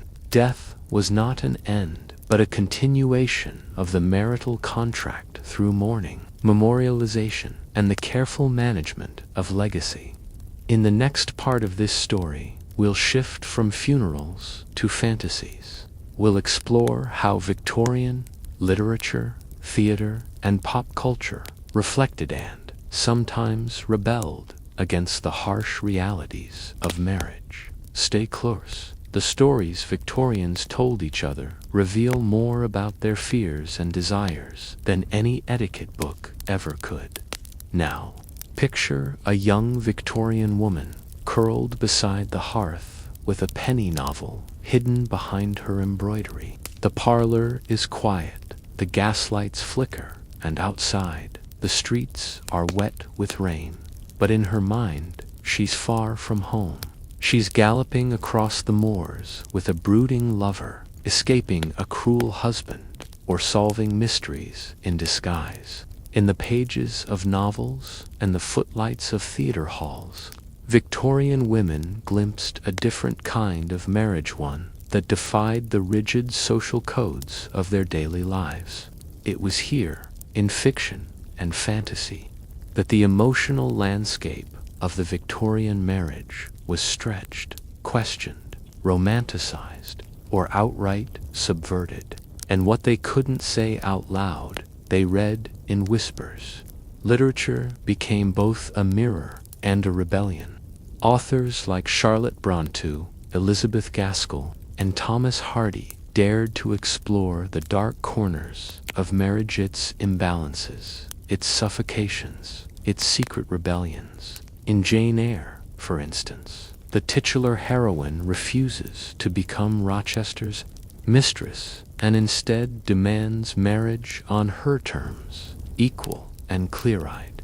That defiance was revolutionary.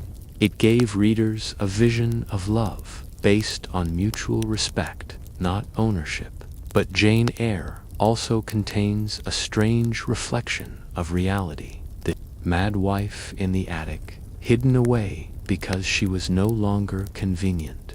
Bertha Mason was not just a plot twist. She was a symbol of what happened to women who refused to conform to marital expectations. She was hysteria, desire, foreignness, and resistance, all locked behind a door. Victorian readers recognized her, even if they didn't say so aloud.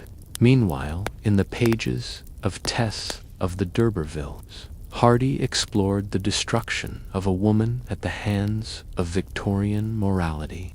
Tess is seduced, abandoned, judged, and ultimately executed, not because she lacks virtue, but because society refuses to forgive her for circumstances beyond her control. Her marriage to Angel Clare is poisoned by his belief that purity must be absolute, even though his past is far from clean. This double standard, so common in Victorian society, is exposed with brutal clarity. But these books weren't always embraced. Many were censored, banned, or dismissed as dangerous. Critics warned that too much reading would make women restless, dissatisfied, or prone to rebellion. And they weren't wrong, at least not about the dissatisfaction. Women read about heroines who spoke their minds, defied authority, and sometimes even chose to remain unmarried. These characters became secret companions, offering validation to readers trapped in unspoken misery. But fiction didn't just expose the horrors of marriage, it also offered fantasies of what it could be. Novels filled parlors with tales of passionate love, heroic husbands, and redemptive unions.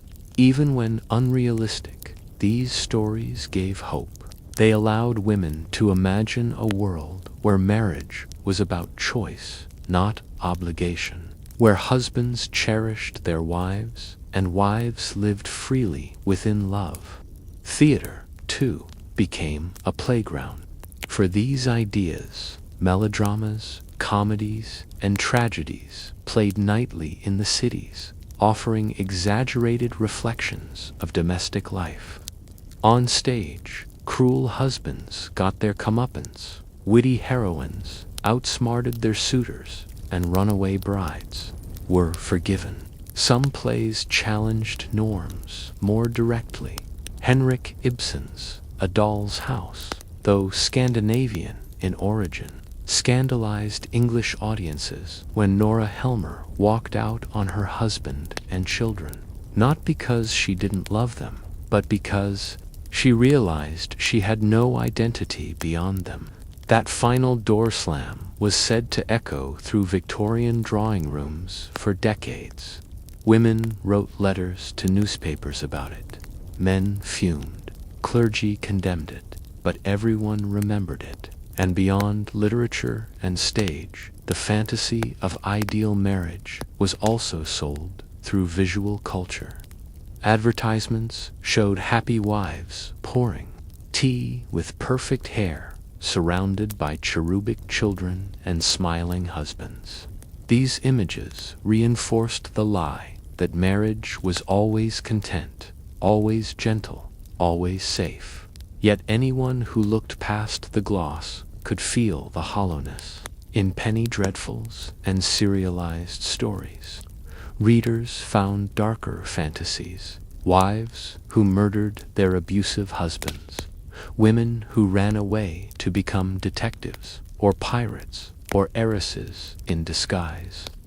These were the pulp rebellions of the Victorian imagination, consumed by gaslight after children were asleep. But not all stories were escapist.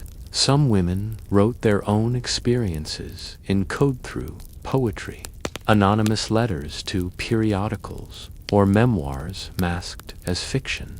These texts revealed real stories of betrayal, coercion, and emotional collapse. They also showed strength, women who refused to break under the weight of expectation, who found peace in solitude or solidarity in secret friendships. Even children's books carried traces of marriages, ghosts. Fairy tales were sanitized for young readers, but the earlier versions read in adult parlors were full of warnings.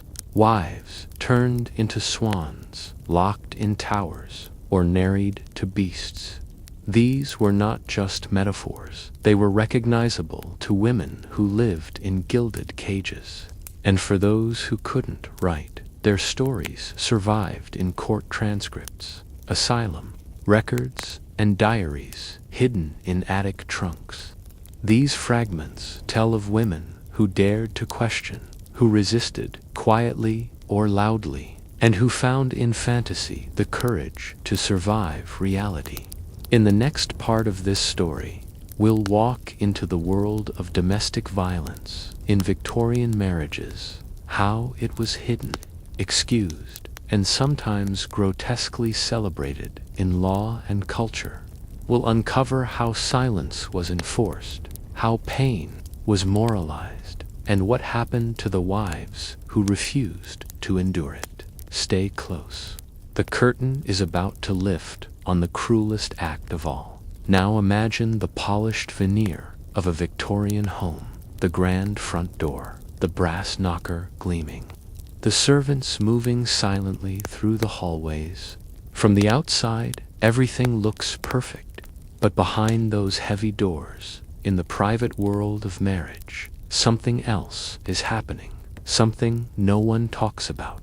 The Victorian era was obsessed with appearances, yet beneath the surface of polite society, domestic violence was a brutal reality for countless wives.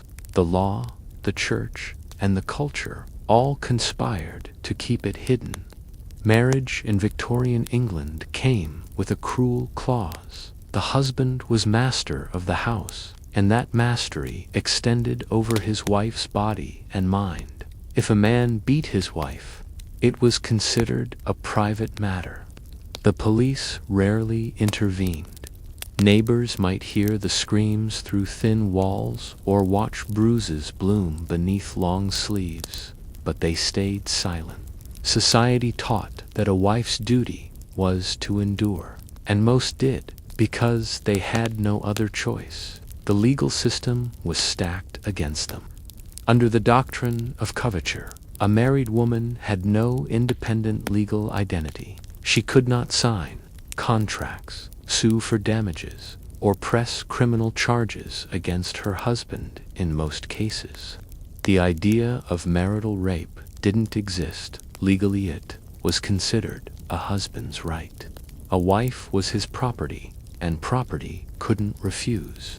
Judges and lawmakers often turned a blind eye to domestic violence, or worse, justified it. In 1864, British magistrate Sir James Hannan famously stated, "The husband has a right to beat his wife, provided he does not use a stick thicker than his thumb."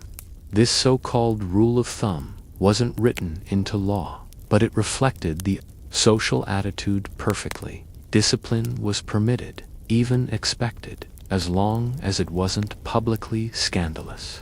But let's go deeper into the walls of the Victorian home.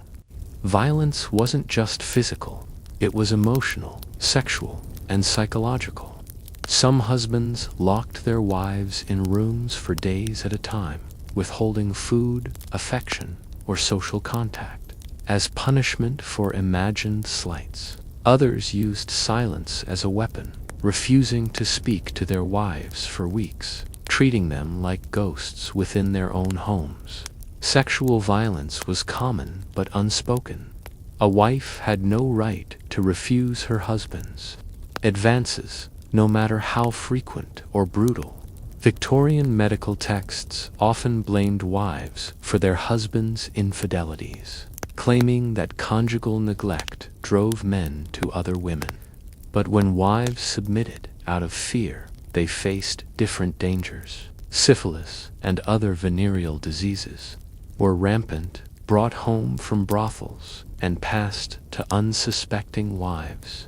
Some Victorian doctors quietly treated women for marital disease, knowing full well where the infections came from, but never daring to confront the husband. Pregnancy compounded the terror. Imagine being trapped in a cycle of conception, childbirth, and recovery, all while fearing the next blow, the next outburst, the next forced encounter in the marriage bed. Victorian wives had no recourse.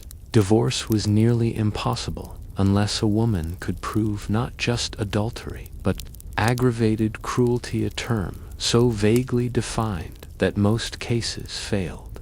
Even when women managed to escape violent marriages, they often lost custody of their children.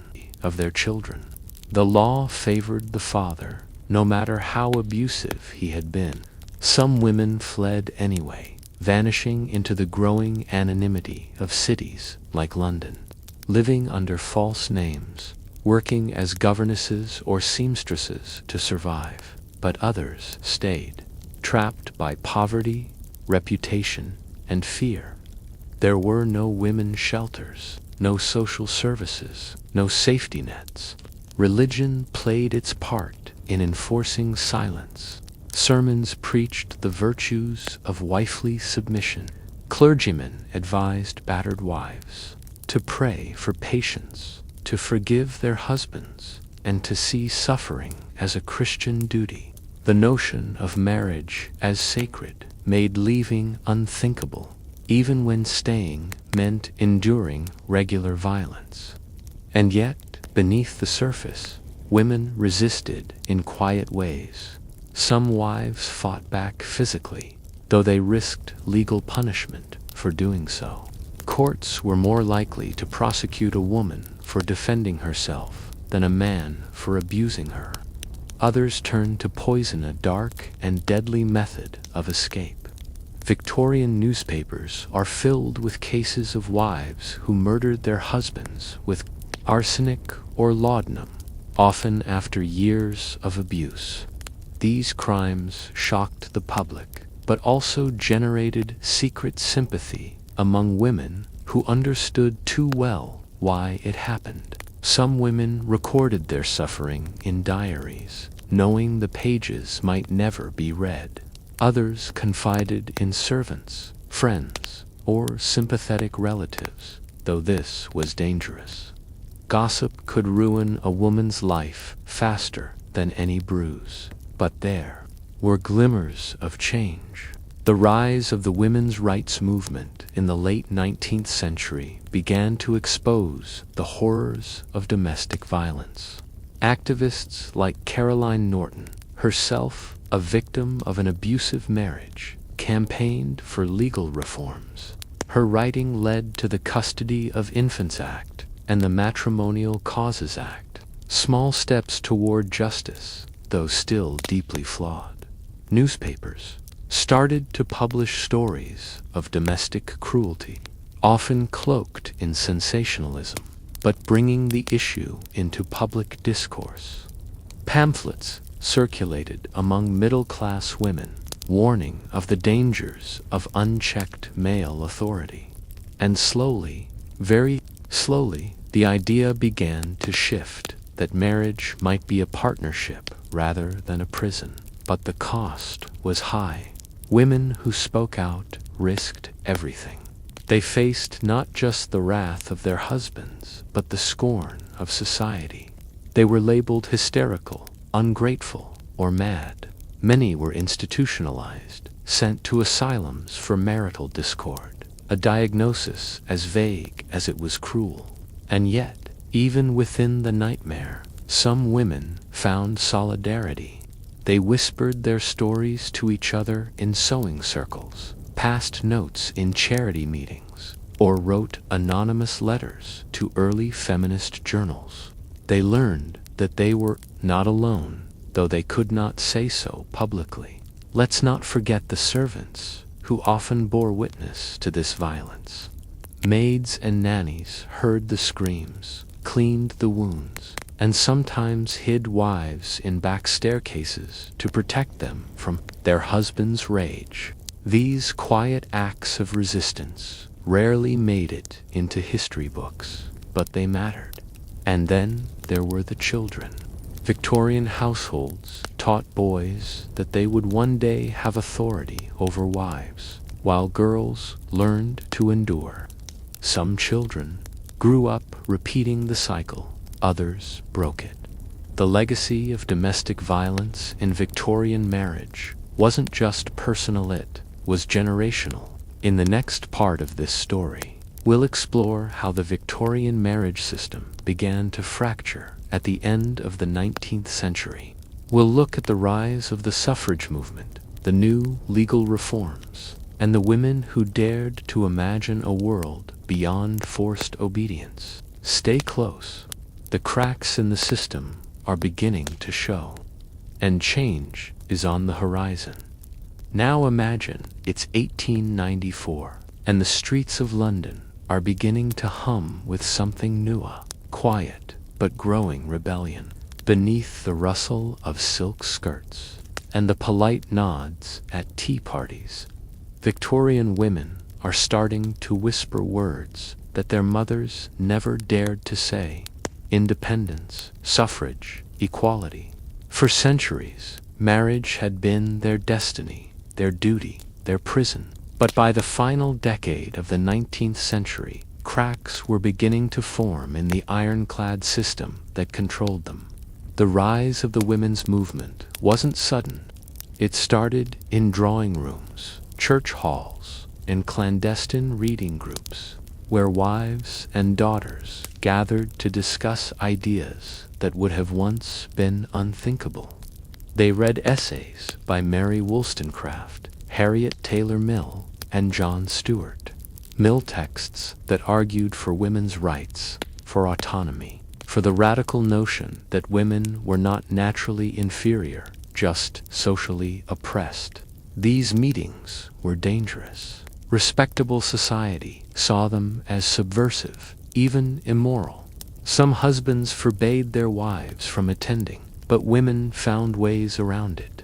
They met under the guise of charity work, sewing for the poor while discussing the chains of marriage. They shared pamphlets in secret, passing them between pages of recipe books or beneath embroidery hoops. And slowly, ideas that had once seemed impossible began to take root. One of the first battles was over property.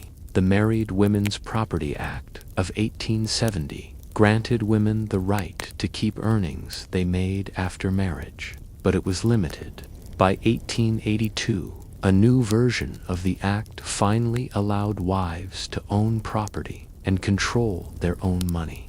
This was revolutionary. For the first time, a wife was not legally absorbed into her husband upon marriage. She could inherit from her parents, open bank accounts, and make investments without male permission. But the struggle was far from over. Social attitudes were slow to change. Many people still believed that women belonged in the home, serving their husbands and raising children without questioning their roles. Divorce, while slightly easier to obtain after the Matrimonial Causes Act of 1857, still carried immense stigma. A divorced woman was considered fallen, ruined, her reputation in tatters, no matter the circumstances. Yet more women began to challenge this. They wrote articles, gave speeches, and formed organizations like the Ladies' National Association for the repeal of the Contagious Diseases Act, a campaign against laws that targeted prostitutes but ignored the men who visited them. This movement marked one of the first times women organized publicly against state control of their bodies. It wasn't just about brothels. It was about the idea that women, especially wives, should not be subjected to humiliation or legal abuse. And then came the suffrage movement. Women began demanding the right to vote, not just for political representation, but as a symbol of equality in all areas, including marriage. If they could vote, they could influence laws about property, divorce, and custody. They could begin to dismantle the legal framework that made them second-class citizens within their own homes. The first women's suffrage societies formed in the 1860s, but by the 1890s, the movement had grown into a nationwide force. Meetings were held in town halls, churches, and public parks. Women wrote petitions, gathered signatures, and lobbied Parliament. Some male allies joined the cause, but the resistance was fierce. Critics argued that giving women the vote would destroy the family. They claimed it would lead to the collapse of marriage, the abandonment of children, and the erosion of society itself. But these arguments rang hollow to the wives who had suffered under the weight of Victorian marriage for decades. For them, the vote wasn't just about politics, it was about survival. Yet, the rebellion wasn't only public. In private, Victorian women were pushing boundaries in new ways. Some refused to marry at all, choosing instead to live as new women, a term used for educated, independent females who sought careers, friendships, and intellectual fulfillment over domestic life. They became writers, doctors, teachers, and social reformers. The press mocked them, drawing caricatures of short-haired, cigarette-smoking women who defied tradition. But the mockery only highlighted the fear that society felt toward this new wave of female autonomy.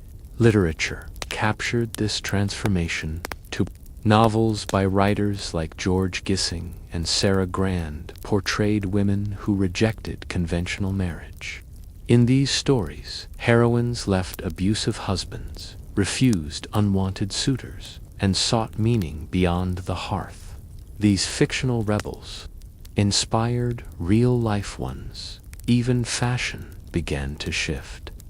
Women adopted looser clothing, discarding the tight corsets that had symbolized control and confinement.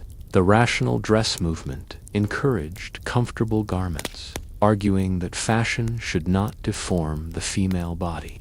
This was more than style, it was a political statement about freedom. But for many Victorian wives, rebellion wasn't about leaving marriage. It was about changing it from within. They negotiated new dynamics with their husbands, demanding respect, partnership, and intellectual companionship. Some men responded with hostility, but others embraced the shift, realizing that marriage based on equality could be more fulfilling than one based on dominance. These small domestic revolutions rarely made headlines, but they mattered.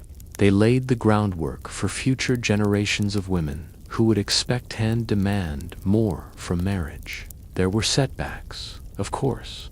Not all women supported the movement. Some clung to traditional roles, fearing social exile if they joined the fight for change. Others were trapped by financial dependency, unable to risk rebellion without risking destitution. But the momentum was unstoppable. By the close of the 19th century, the foundations of Victorian marriage were beginning to crumble. The walls of the domestic cage, one solid stone, were cracking under the weight of new ideas. Women had tasted the first sips of freedom, and they would not forget the flavor. In the next part of this story, we'll step into the 20th century, where the aftershocks of Victorian marriage continue to shape modern relationships. We'll explore how the ghosts of this era still haunt weddings, vows, and gender roles today. Stay close, the story of Victorian marriage isn't over. It's just evolved. Now imagine stepping out of a Victorian drawing room and into the bright, industrial streets of the early 20th century. Horse-drawn carriages are slowly being replaced by electric lights flicker in windows where gas lamps once burned. But even as technology races forward, the shadows of Victorian marriage still linger, clinging to the edges of modern life like cobwebs that no one can fully sweep away. The Victorian marriage system didn't simply vanish when the 1900s began. Left deep scars and lasting traditions that continued to shape relationships for decades, even centuries. Many of the customs, fears, and expectations born in that era seeped into the fabric of Western society, altering everything from how people proposed marriage to how they navigated divorce. In the early 20th century, legal reforms continued to chip away at the old system. Women in Britain finally gained limited suffrage in 1918 and full voting rights in 1928. But the law was only part of the battle. Social attitudes were much slower to change. Many people still believed that a woman's place was in the home, tending to her husband and children. The image of the perfect wife remained rooted in Victorian ideals, pure, obedient, nurturing, and endlessly patient. Even as women entered the workforce during World War I, stepping into factories and offices to fill roles left by men at war, they were expected to return quietly to domestic life once peace resumed. The idea of marriage as a woman's ultimate purpose persisted, reinforced by magazines, advertisements, and popular culture. Hollywood films of the 1920s and 1930s often portrayed marriage as the happy ending of every story, the final achievement for a woman's life. And behind the glamour of silver screen romances, real women still faced many of the same marital traps that Victorian wives had endured. Domestic violence remained hidden behind closed doors. Sexual consent within marriage was rarely discussed. Divorce, though legal, carried immense social stigma, especially for women.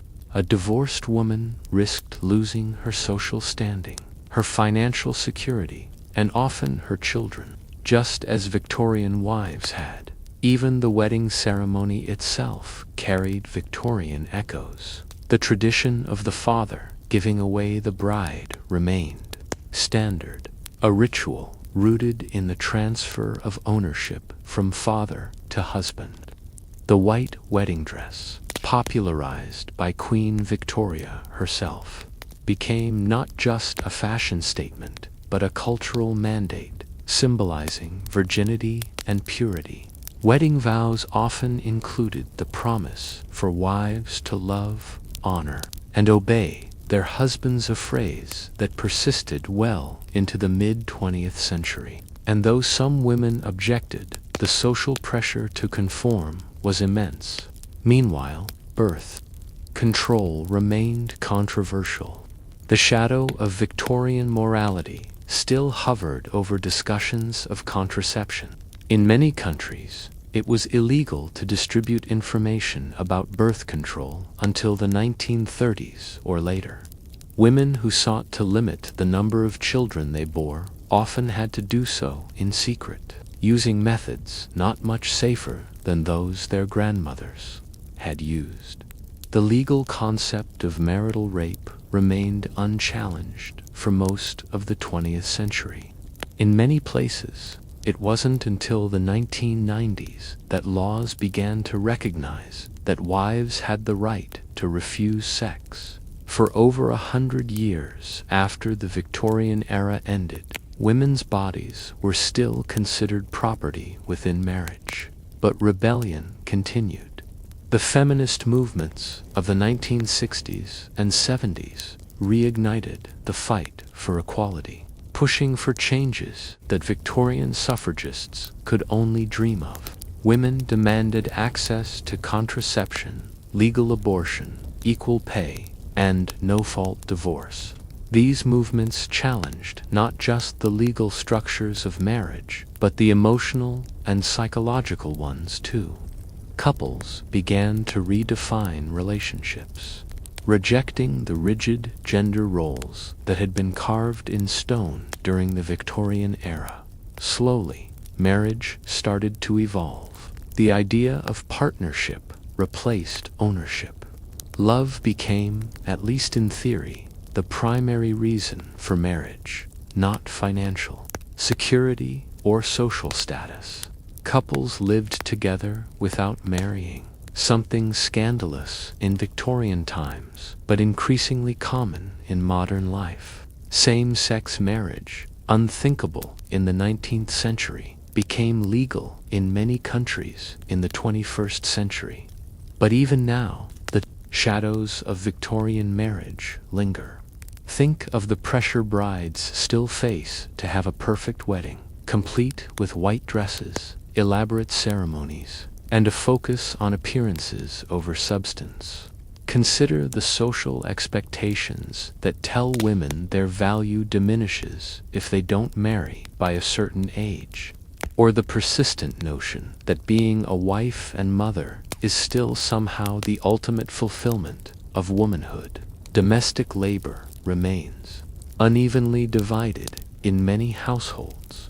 Emotional labor, the work of managing family relationships, smoothing conflicts, and maintaining social ties, still often falls to women, just as it did when Victorian wives managed their husbands' reputations and household harmony. And then there's the culture of silence around marital problems.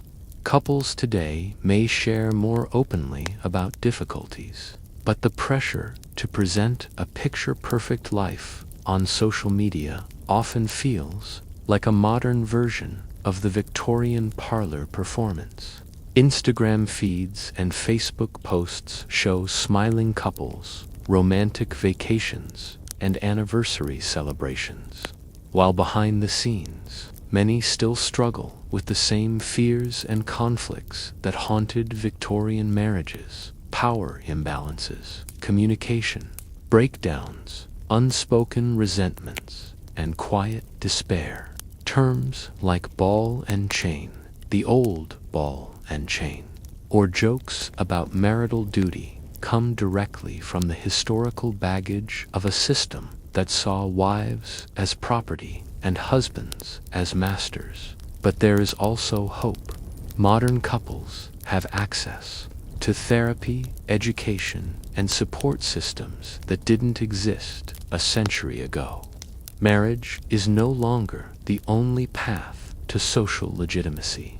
Women can own property, earn their income, and choose partners freely. Men are encouraged, though not always, expected to participate equally in parenting and housework. Yet, the ghost of Victorian marriage still floats in the background, a reminder of where we've come from and how far we still have to go. Understanding this history isn't just academic, it's personal.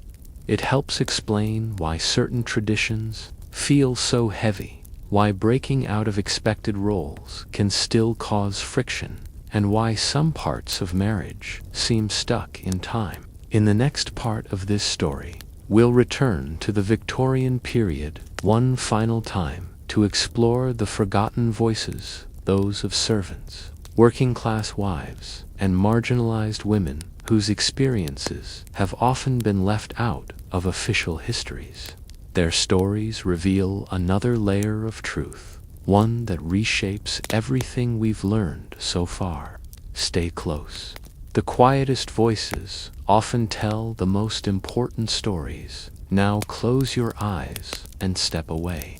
From the grand halls and velvet-draped parlors of Victorian high society, forget the tea parties, the arranged marriages, and the discreet affairs behind lace curtains. Instead, imagine the narrow alleys behind factories, the cramped tenement houses, the soot-streaked kitchens where women's hands scrubbed floors until their knuckles bled.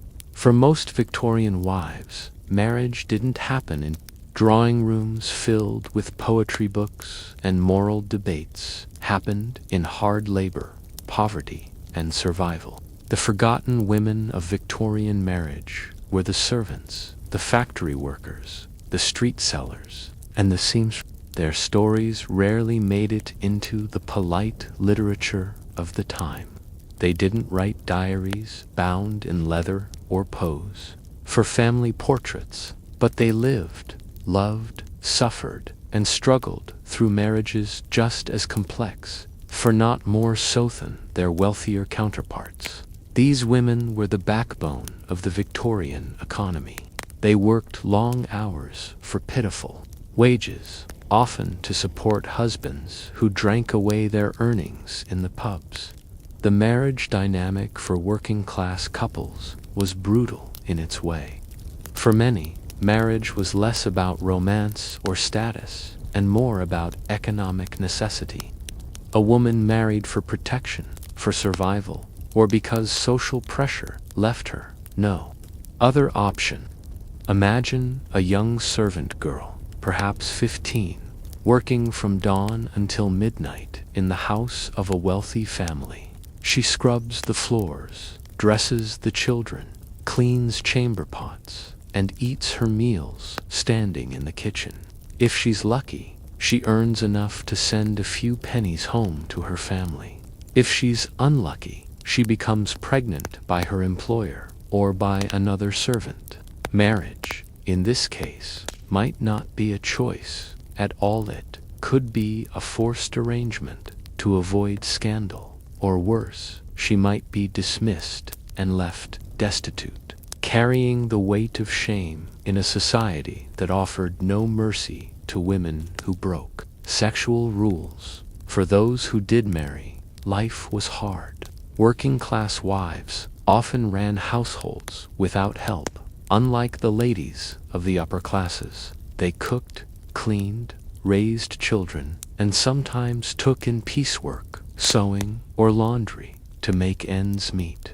Many worked alongside their husbands in factories or fields, only to come home to more labor at night. Their marriages were partnerships in survival, but they were also vulnerable to the same problems seen in wealthier homes. Infidelity, violence, and the crushing burden of too many pregnancies.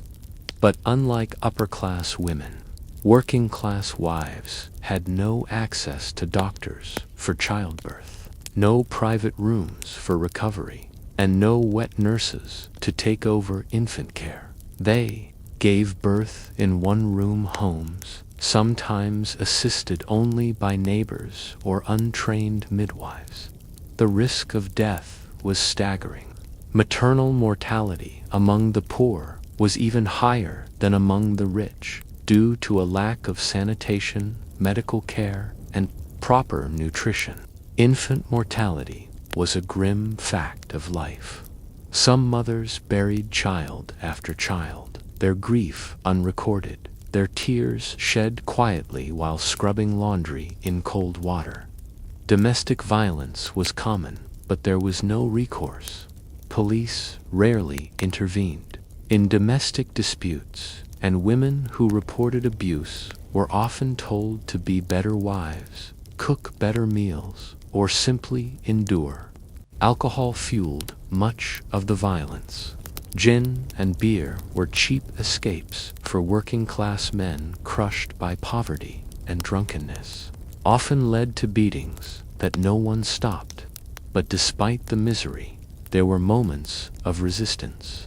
Some women formed informal support networks, helping each other through childbirth, pooling resources, or offering shelter to a neighbor escaping a violent husband for the night.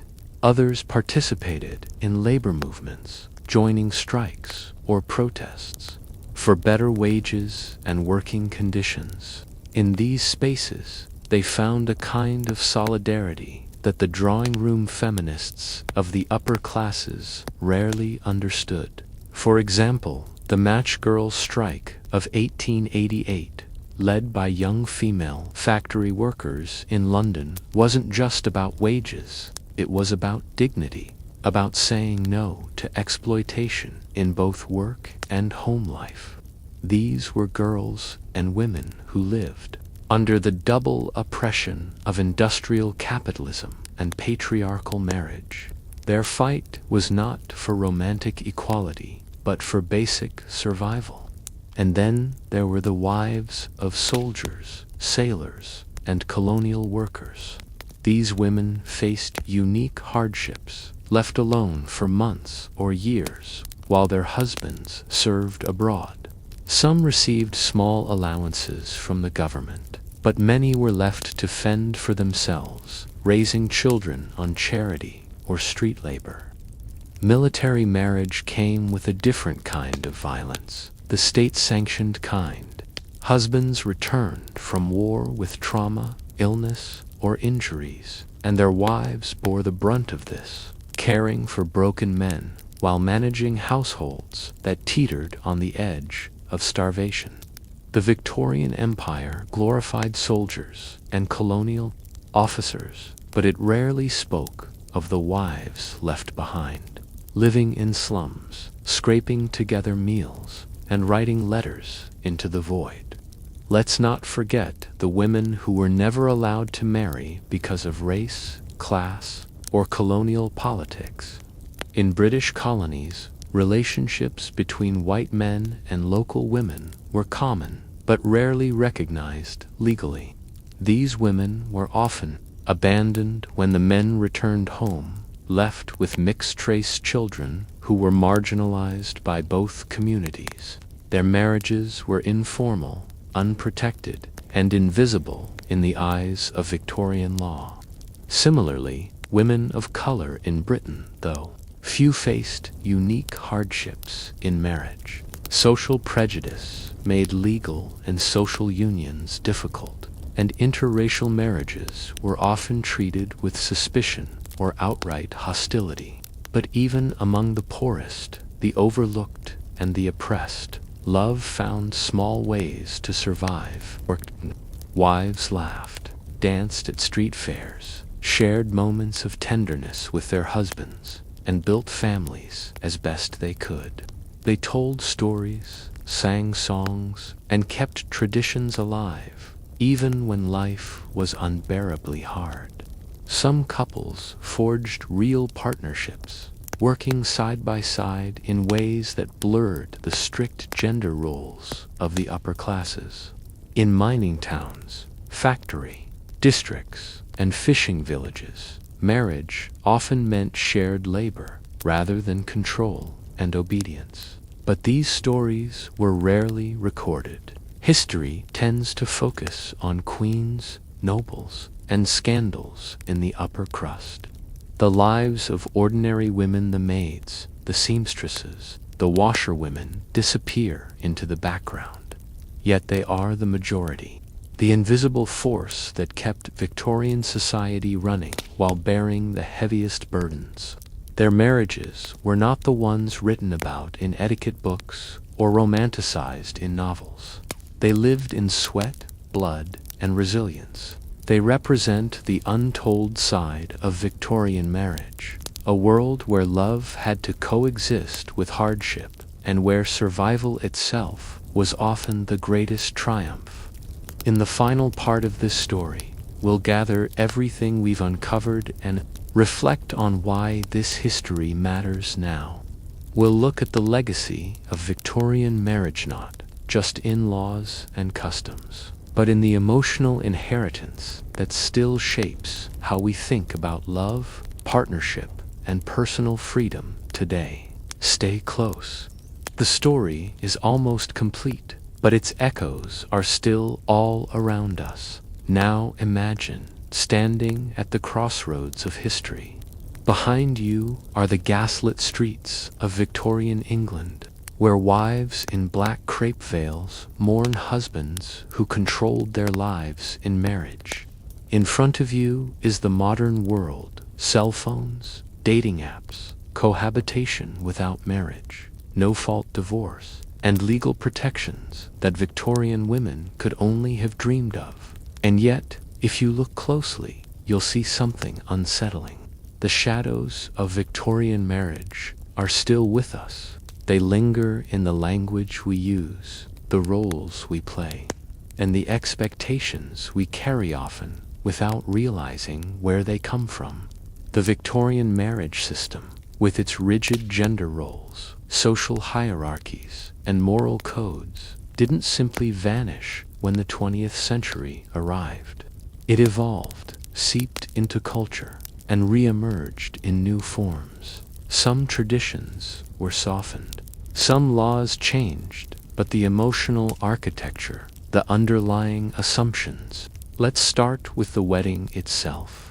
The white dress, the father walking the bride down the aisle, the vows that promise lifelong devotion. These are Victorian inventions or revivals, popularized during the reign of Queen Victoria and exported globally through empire, media, and fashion. Before Victoria, brides wore various colors. After her, white became mandatory for purity. The giving away of the bride echoes the old property transfer system, where a woman passed from father to husband with no real say in her fate. Even the diamond engagement ring, now seen as essential, was popularized in the Victorian era thanks to aggressive marketing and colonial diamond mining. In today's world, these traditions continue, often without question. Couples spend fortunes on weddings that mimic Victorian rituals, staging photo shoots and ceremonies designed to capture a romantic ideal rooted in a history of control and ownership. But the legacy isn't just in the ceremonies, it's in the expectations that follow. Many modern couples still unconsciously divide labor along gendered lines, echoing Victorian roles: the husband as provider, the wife as homemaker, even when both partners work full-time. Emotional labor, too, often falls disproportionately on women. They are expected to remember birthdays, plan social events, manage family relationships, and smooth over conflict tasks Victorian wives performed as part of their domestic duties. The concept of wifely duty, while no longer enforced by law, persists in cultural jokes, television scripts, and whispered advice from one generation to the next. Sexual expectations have shifted, but remnants of Victorian purity culture linger. Women are still judged for their sexual choices in ways men rarely are. The Madonna whore complex, where women are either seen as virtuous or fallen, has roots in Victorian dichotomies of the angel in the house versus the dangerous seductress. Even divorce, now common and legal, carries emotional baggage inherited from the Victorian era. The idea that marriage should last forever, regardless of personal growth, compatibility, or happiness, is a Victorian ideal. It was born in a time when marriage was a contract of property, not partnership.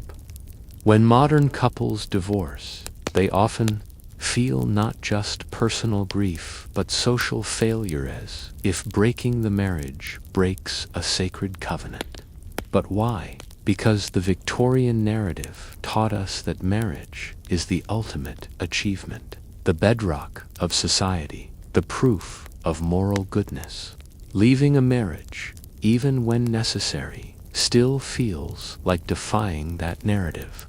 Consider the concept of settling down. Victorian women were told their lives would begin at marriage, their social standing secured, their purpose defined. Today, people still speak of marriage as a milestone, a sign of adulthood, stability, and success. Singles are often pitied or pressured as if being unmarried is a temporary state rather than a valid choice. But perhaps the most haunting legacy is the way Victorian marriage shaped ideas about love itself. The Victorians romanticized suffering in love. They celebrated devotion that endured hardship without complaint. Stories of wives forgiving philandering husbands or sacrificing their desires for family unity became moral exemplars. This narrative still echoes in modern relationships, where endurance is often valued over joy and compromise is praised even when it becomes self-erasure. Think of how often we hear phrases like marriage is hard work or love means putting up with flaws. These ideas aren't wrong, but they become dangerous when they teach people to accept misery as normal, to stay in harmful situations because leaving feels selfish or taboo. Victorian marriage also taught that love should be exclusive, possessive, and permanent. These ideas fuel modern jealousy, the fear of infidelity, and the stigma against non-traditional relationships like polyamory or open marriage. We inherited a model of love that centers control and ownership, not freedom and mutual growth.